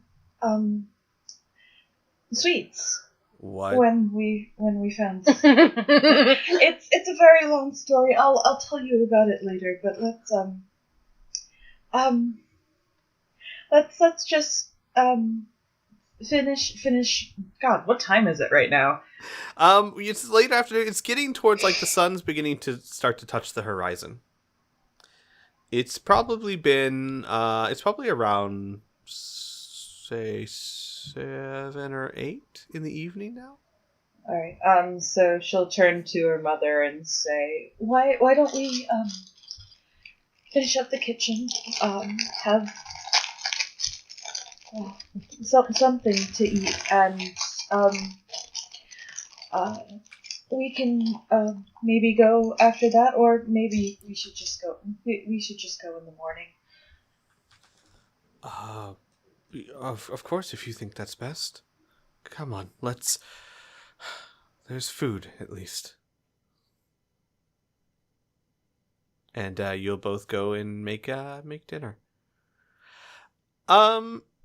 So we'll say, Miri, Otto, you get back right around sunset. However, Arlen, you get back first, actually.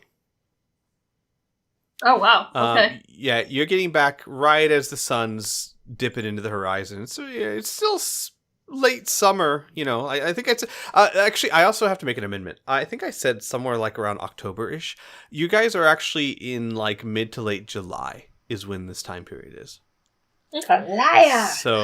So it's late summer, but so the sun's starting to really hit sunset, so it's a little bit after 8, and you guys all went your separate ways around 10 in the morning. So you get back there, and you I imagine there's this door that's completely unnecessary, but it's still there. So you walk through the useless door, and what you see is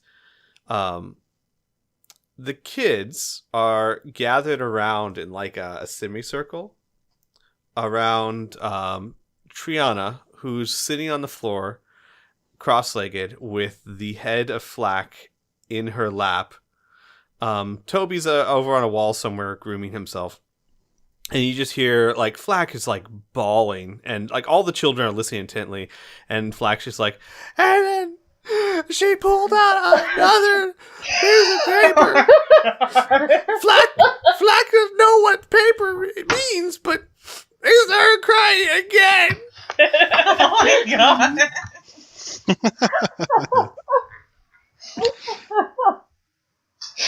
Oh god. And the children seem enthralled by this tale. Triana's just kind of like stroking Flack's ears soothingly. Arlen will kind of I never realized paper was so mean. see this, and then they kind of look around, and then kind of walk the other way. Triana would notice you and look up and say, "Oh, Arlen, welcome back."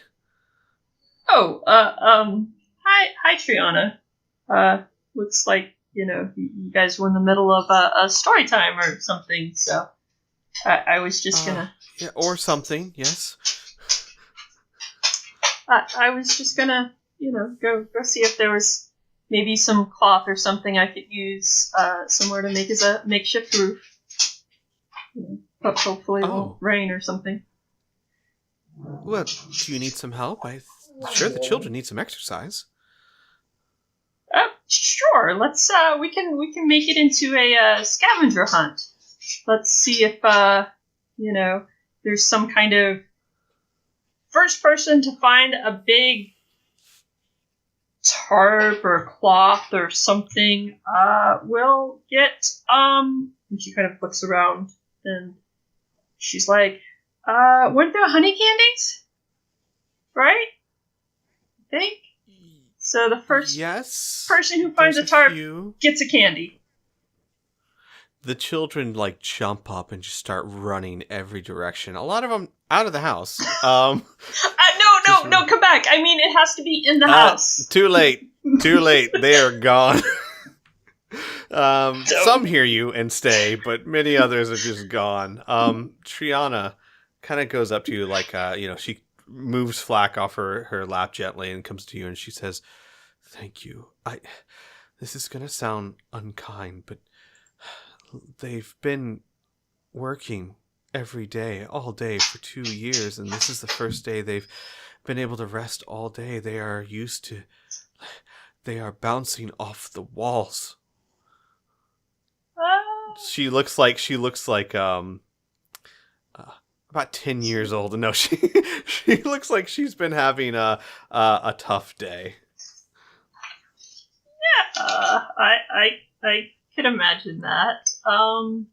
Maybe we can try to set up some kind of normal exercise and teaching them a skill or reading and writing kind of time, like a school or something. That's an excellent idea. Yeah, absolutely. About that conversation we had a little earlier, I might need you to help me point out, well, I kind of forgot part of it. No, but... absolutely. When they come back, I will kind of point them out and let you know who. Thank you. No problem. But anyway, let's find a tarp or something. Okay. And then you begin helping the children find a tarp. Roll me a D100, actually, please.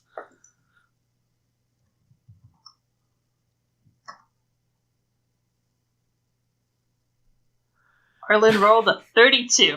Yes. Low is good, right? Low is good. All All right. After about 15 minutes, 4 kids come running down the street, dragging what looks to be like a tent canvas. Very large canvas behind them, and they are just grinning from ear to ear. They know they've won. And they just bring it up to you, and it's a large... They said they found it in a dump heap a few streets down. It's very dirty. Okay, good.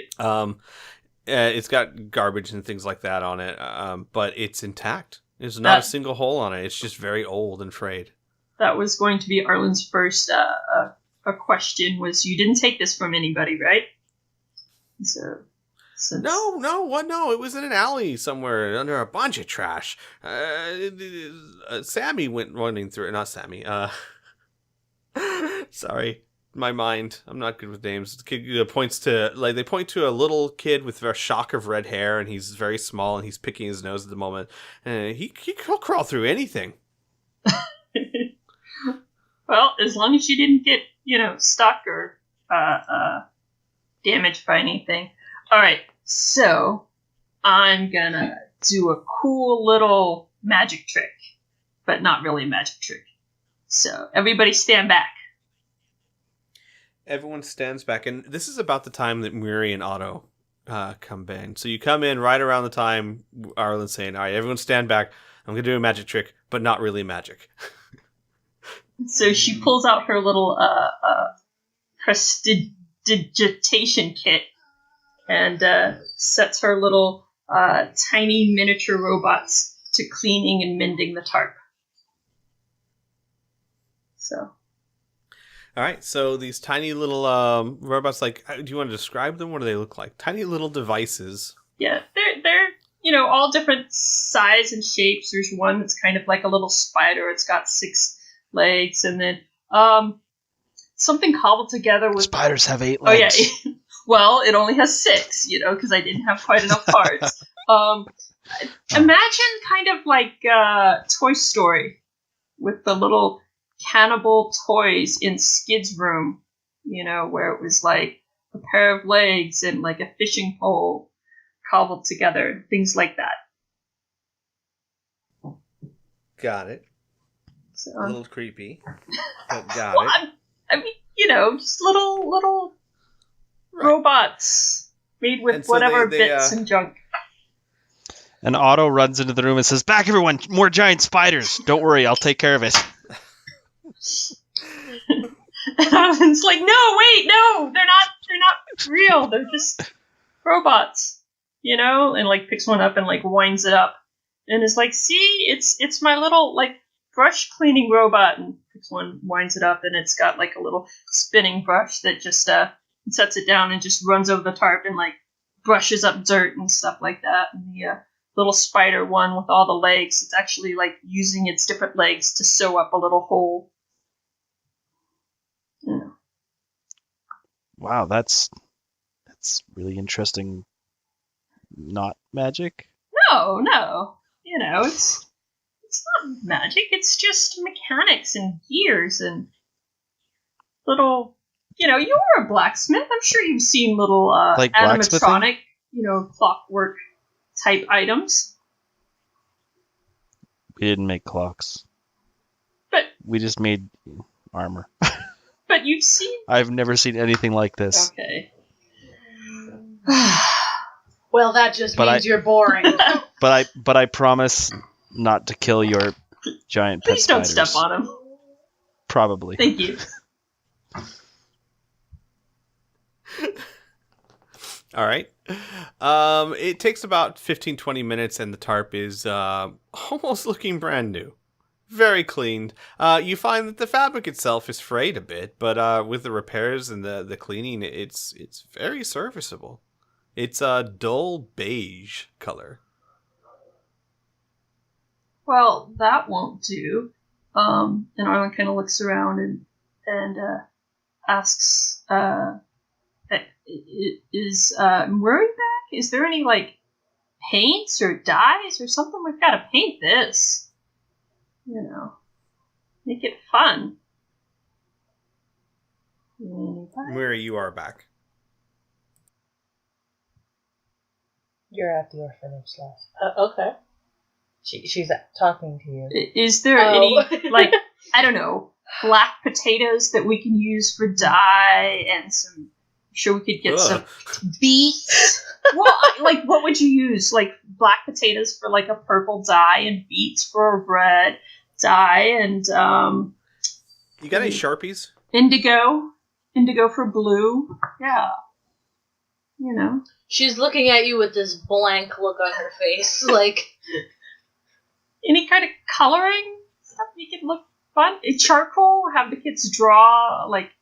Maybe you should describe the color of your attire. Yeah.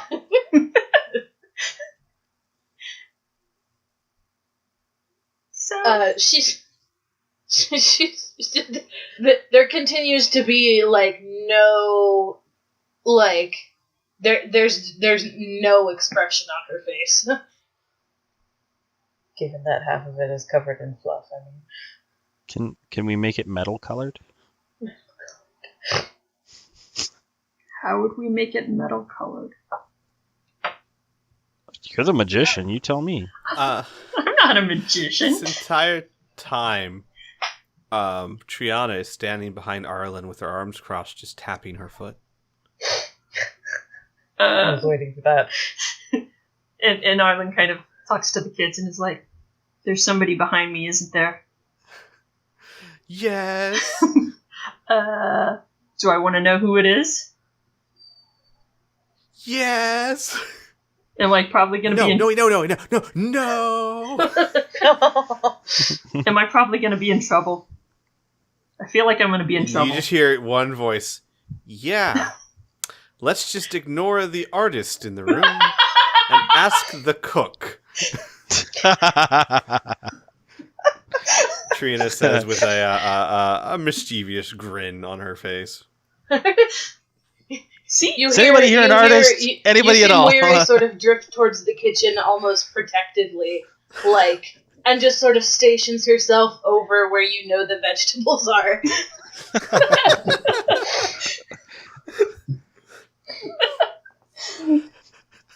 Food, not die. For what? Not die. Yeah. What are you gonna do with my beets?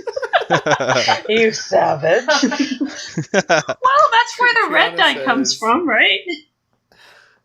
Triana says after a while, as the kids gotta like point to Arlen and go, ooh. Triana says, I may not have a lot of skills, but colors? I have colors. And she says, come on, kids. And she takes 2 or 3 and disappears. And she says, we'll be back in a few minutes, she says to Muri. And true to her word, a few minutes later, she obviously her hovel in the shingles is not very far at all. She comes back carrying small little containers, probably about the size of a little like a medicine bottle, about that size. And she's got about 5 or 6 in her hands. The kids are each having 2 or 3 themselves, and they come back in, and they're all different colored paints. And she's carrying a lot of brushes. And she goes, arts and crafts time. Kids start going crazy. I mean, I don't think I really need to describe. I'm pretty sure everyone that lives can pretty much envision the scene that takes place next, as children from the ages of, say, 6 to 12 begin jumping for the paintbrushes in Triana's hands and grabbing the containers of paint and beginning to draw masterpieces upon the tarp. These are all arts and crafts. God. You seem weary, sort of like can't her head to the side, like she's listening to something, and she sort of sighs and says, "If you must."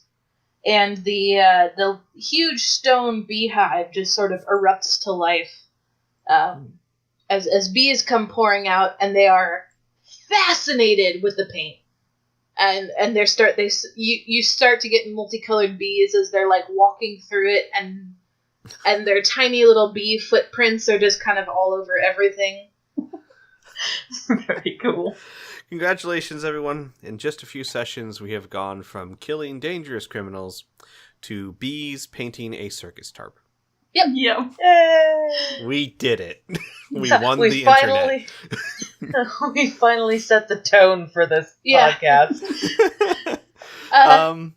So I'm going to say for probably the next hour or so, unless someone stops them, the kids are just going to paint every square inch of that tarp every color of the rainbow. There's no rhyme or reason to it. There's just a very, very bright, colorful tarp. Very cool. And you also have about, all of the kids covered in different colors of paint. Arlen's Got like, some rainbow freckles going on. Arlen's like, I believe there's 12 kids. Looking at my notes here, so yes, all 12 of them. When the painting is done, Weary will stand up, and she's been gathering a couple things while the kids are kind of going crazy. She's got a couple spools of fishing line and a jar of sardines and these big metal hooks that are about 3 inches long. And she says, "Come, children, we will go to the wharf now." Arlen's like, the atmosphere in the room just dies that's as the kids just go. That's not my fault. It's not my fault that colored. I was just trying to like make it rain, so we don't have rain on our heads. Make it not rain on our heads. Come with. You are helping. Come with. Oh man. She directs you to like a storage bin. And inside there are some kind of ratty towels. I have a question. No. For who? All of you that are Okay. there. I thought Do you're any of God. you Don't you paint know on- everything? Well, not from when it comes from the player's point of view. Do any of you paint anything, and what if you do? I used to paint watercolors. Wait, you mean on the canvas? No, I mean on the tarp, on the canvas. Yeah. Do you? Yeah, Draw does anything on Weary camera. herself join Oh, the God, revelry? No. Do you know how hard it is to get paint out of feathers? No. So Arlen draws like the just like a forest scene, a big and like one really big tree with kind of like a door in it, and some little animal like a fox outside of the tree. Do you draw some Keebler elves in the windows? No. No. Otto would be, I don't know, sad's the word, but distant because his lid is missing out on all his fun, and he would reluctantly paint a single spike on the canvas. As he does it, Triana would lean over to Arlen. Who is he? Does he work here? Yeah. He works here. He's a good guy. Okay, I don't remember him here yesterday. He comes around and helps take out the trash. Oh, I see. The Okay. garbage man. Is he safe around the kids? Yeah, he's safe around the kids. He's good. He's cool. Okay. I trust you.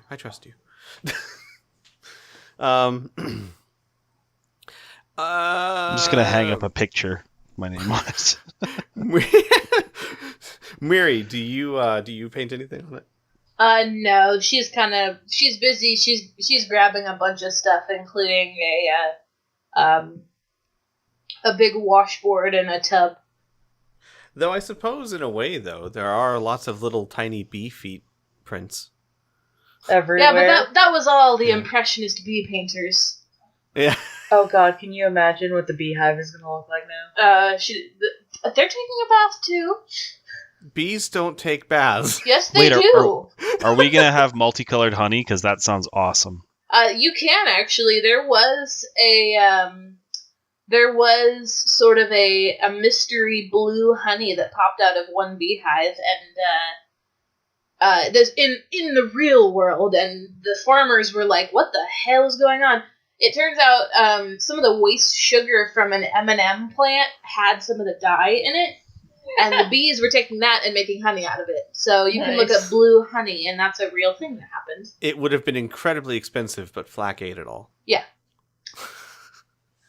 Yeah, but no, bees can take baths. That's why, like, if you have an old bird bath that doesn't hold a bunch of water, if you put, like, marbles in it, you can make a bee watering station. Huh. Seriously, I didn't. Yeah, absolutely. But they can't. It just has to be really shallow. Yeah, that's why you otherwise put. they'll drown. Yeah, that's why you put a bunch of stuff in it, like rocks, so that they can kind of. They don't have to get their wings wet, because if they get their wings wet, they'll have to dry out again. Yeah, I was gonna say they can't fly while their wings are wet. That I do know. Fun But fact. they can sing in the rain. All right.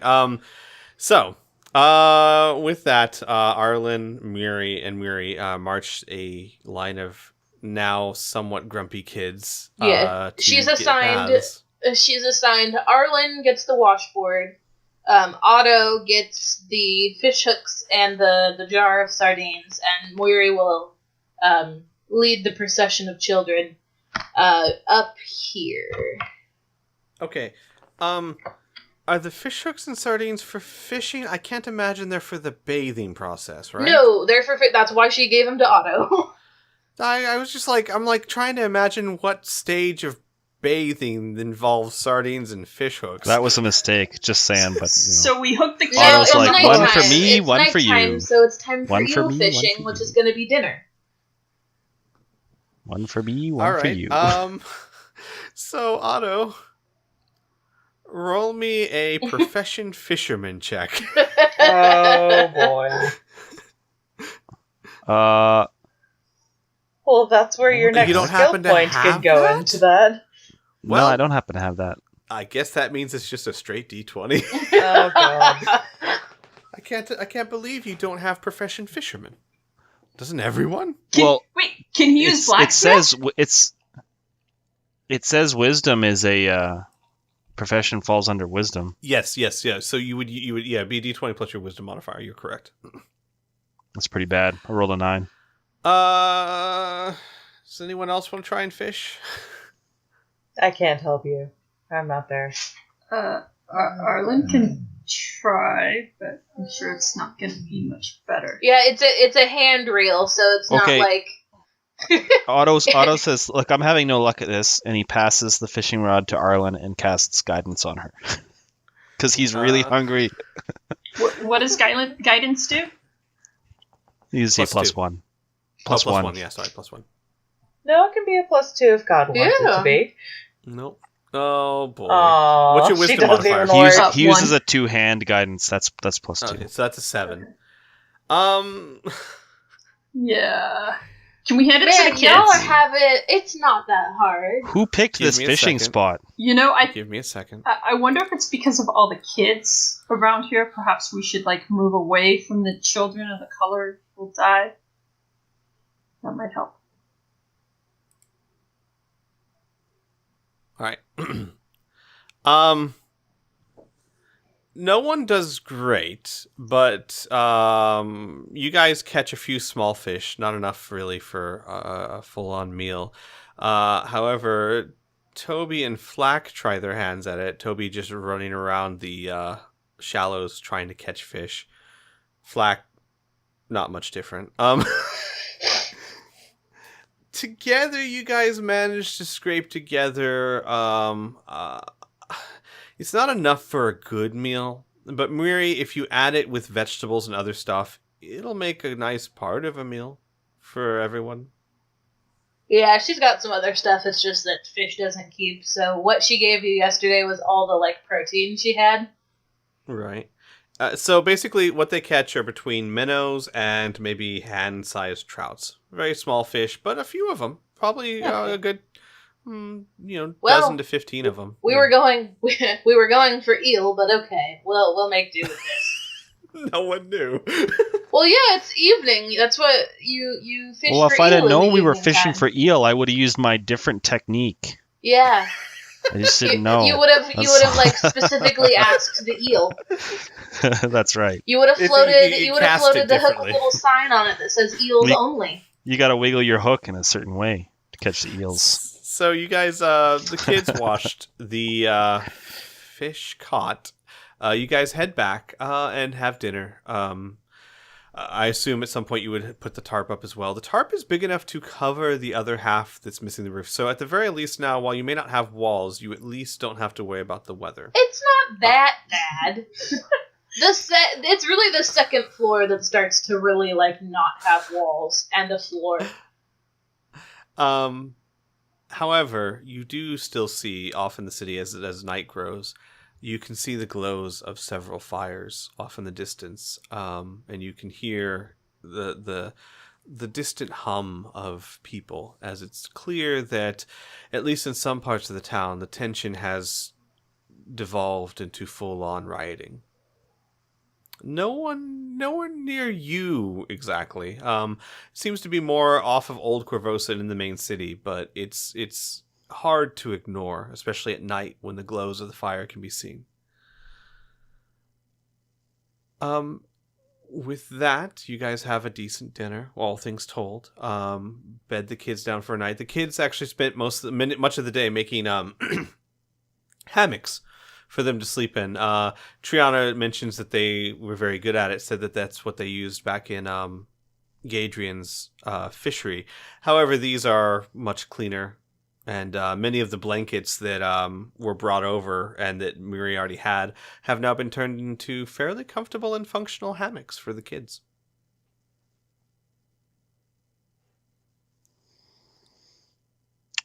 Well, I hate to be the bearer of bad news, but we seem to be out of leads in terms of finding Gadrian. Well,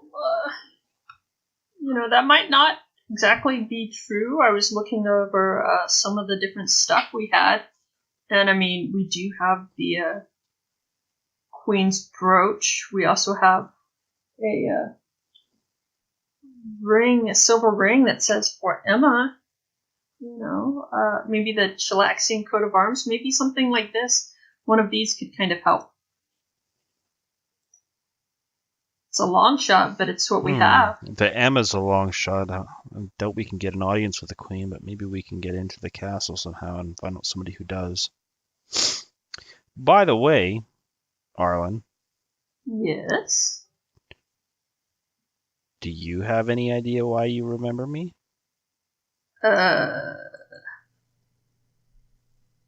You may have noticed that Triana doesn't. Yeah, I thought that was odd. I mean, I know that I'm bad with names and faces. I just kind of assumed maybe she was bad too. But, no. Nope, have no clue. All right. It was worth a shot. I'm sorry. But, it should feel good to not have to keep introducing yourself. Yeah, that's definitely a perk. It's worth sticking around. It makes me feel like maybe I'm on the right path now. Yeah, perhaps the energies are changing.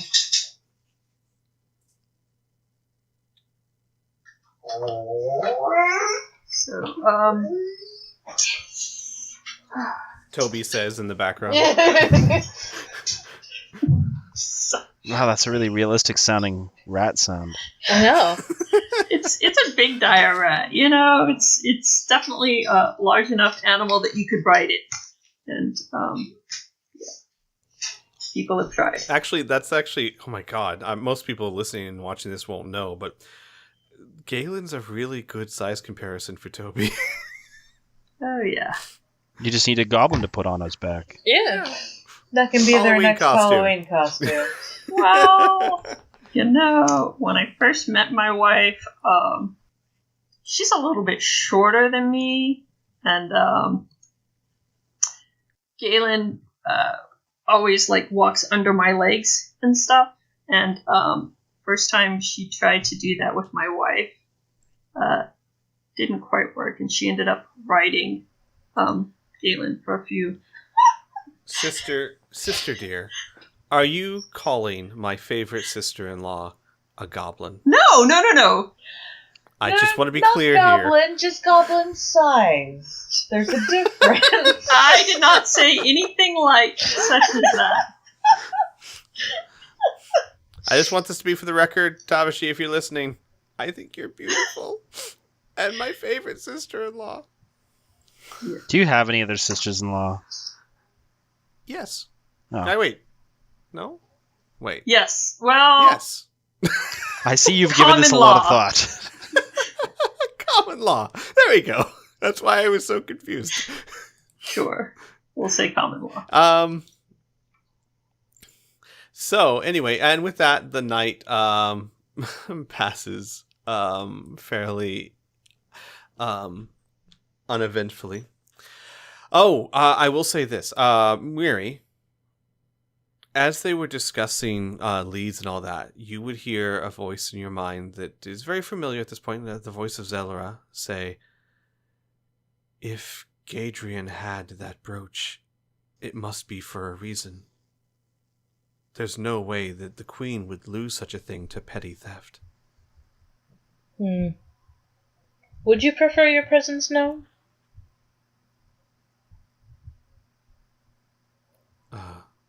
I'm sorry, what?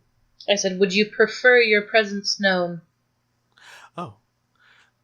She would say, "It might be best if it's a small group like them. I don't think it would be best to just tell anyone, but those who are helping us, surely. In fact, if you could convey my apologies to Arlen and Amelia when you see them." Of course. She will gesture Otto and Arlen over. Sort of into the kitchen, if you will. Otto follows, but he brings his food. Arlen comes as well. So Miri takes the deck of cards out of her pocket and places it on the countertop and says, "Arlen, we may have some answers about the deck." Oh? You remember the woman we met with, yes? Something Zelra? Right? What was her? Zelra? Yes. Yes. And you remember in the fishery, you remember what we found there, yes? Yes. Her head? Yes. It seems that that was not the only worldly remains she left here. Okay. It would seem that we have another member added to our party. Though You're not gonna deceased she tell may me. Arlen's kind of looking around, kind of creeped out, and say there's not, like, a body around here. be. No. Thankfully, she has contained herself within the cards, or perhaps, rather, the cards contained her.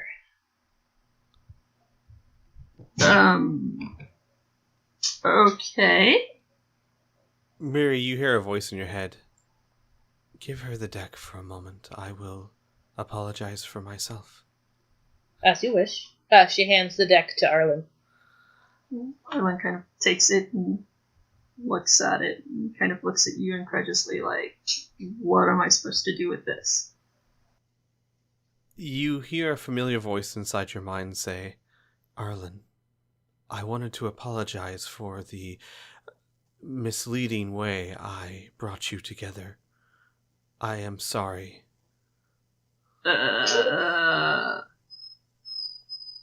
Is anybody else hearing That that? would indeed explain how she left us the cards. You will hear it only if you hold the deck.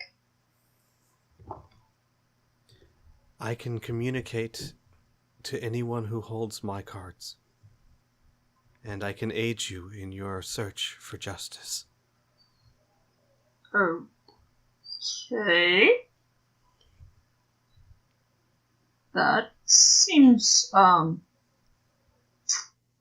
well, that's helpful. Can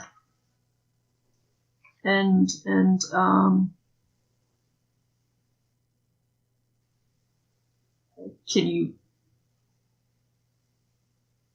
I'm assuming you kind of put some of your energy in these cards, so you're in touch with like the, almost a doorway between the, different energies in the world. Can you, contact others? No, my soul is connected to this deck and this deck alone. I can speak to anyone who holds it, and I can cast illusions, though they tire me. And I can use my powers to help you know what is to come. Well, okay. You saw like Arlen kind of get really hopeful for a minute when she asked him that, and then after she found that she can't help contact others, Arlen's like, oh, well, okay. And then just kind of hands the cards back to Moiri. Moiri will pocket the cards. Okay. The voice of Zellara seems to go quiet. So what do we have? Do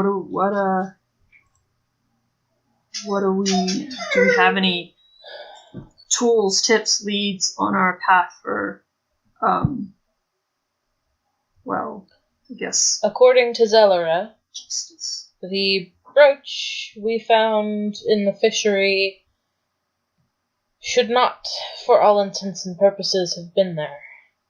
I think that would be our best start, especially since we have the artist who, well, she should probably finish that painting. Triana picks up the painting of the king. Oh, well, I don't know if they'll want me back now. I don't know if there's a point. I haven't even tried. I don't think I want to go back there right now. What about if one of us went with you? Or if a few of us went with you? I mean, the queen might like to have if she really did love the king, she might like to have something, a picture, something to remember him by. The queen, Her Majesty was not very fond of me. Apparently she didn't like the way His Majesty looked at me while I drew him. Didn't you mention something about Timronian? Timronian. Yes. Timronian, Fragunius. Oh, I can never remember his full name, but he is a very powerful mage. He owns the bazaar over on the middle of town. He makes lots of magical artifacts. He's a wonderful man. He should be able to help you at least. I'll be honest, I'm not sure how, but he always has good advice for me. Do you know if he practices any scrying? I never asked him, but I would have to imagine that he would, or at least make items that could. All right. Sounds like that's our lead.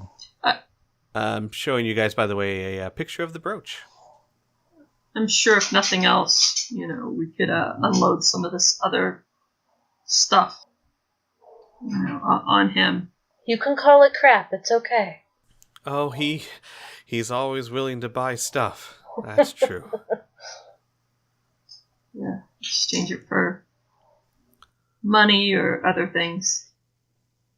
Sorry, did you say there was a picture? I'm not. Yeah. Yeah, No. you guys can't see it? No, Nothing I'm happened. showing it. I'm showing it. you're doing an Sorry. excellent job. Sorry, it was a picture of what now? The brooch. Oh, it was the a picture of the brooch. brooch. Yeah, no, I'm not seeing it in my notes or anything. Nope. What? How dare it? I am putting it in all of your journals. There, you should be able to see it now. Now I see it. Ooh, Also, That's sweet. what are those? One It's is a a house house dragon. dragon, and the other one's an imp. Oh, okay. I've seen pictures of them, but nah, boy, they're both hideous. Awesome. I like your imps better. Oh, yeah, my imps just look like cats with horns. And wings.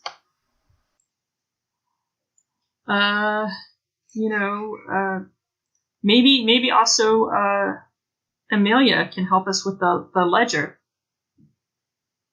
That might also have some clues. If she shows back up at some point. Well, we're having two guests in the morning, I think. One is Amelia and one is Otto's wife.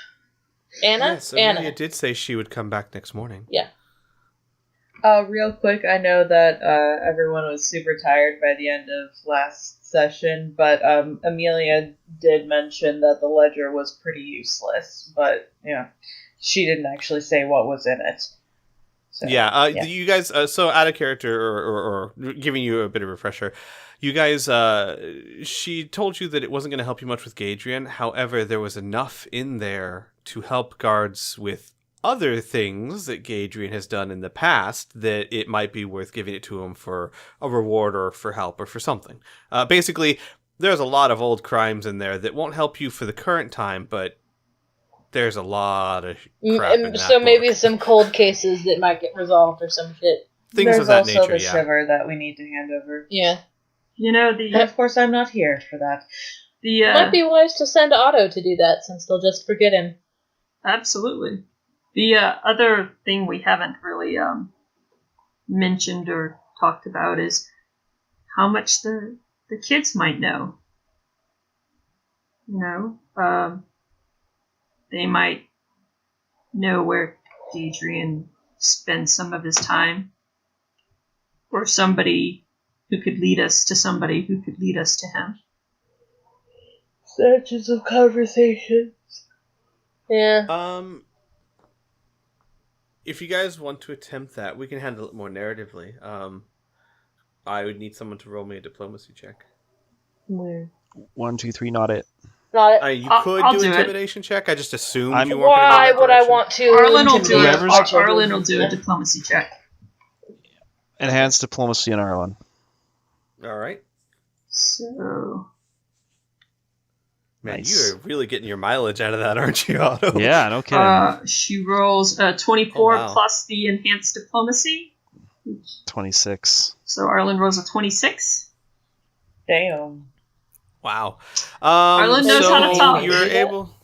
Yeah, you're able to gather the kids around you and keep them feeling comfortable as possible while talking about obviously traumatic things. By kind of like, and I would assume Arlen, basically by not approaching the conversation directly, but skirting the edges to get what information you could. Yeah, absolutely.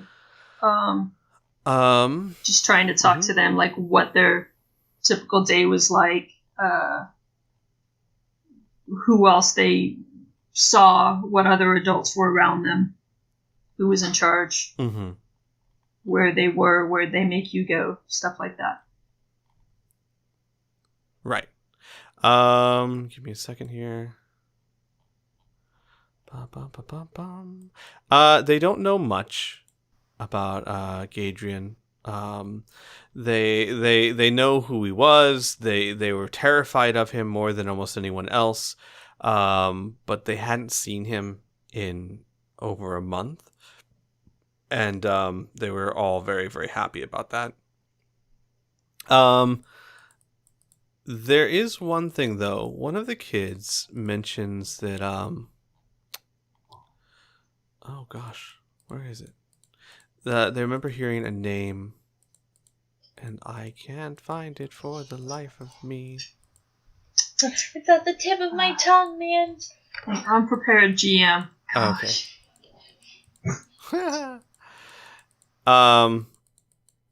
No, that's just a lot of I wasn't expecting to get this information. Okay. One of the kids mentions that they heard before Gadrian left, they heard him talking, and they mentioned the name DeVargo. They're like DeVargo. I don't remember anything else though. Was this a wealthy man or a poor man? Did he have The nice kid clothes? shrinks away from you. Oh, for fuck's sakes. Language. So, Damn kids. You hear Mwiri's very clearly like disapproving noise in the background. She will take this opportunity to bustle past you with cookies. They're the same kind of brown ones with the green sprinkles that she gave you. Got it. yeah. Does anybody She gave. know anything about DeVargo?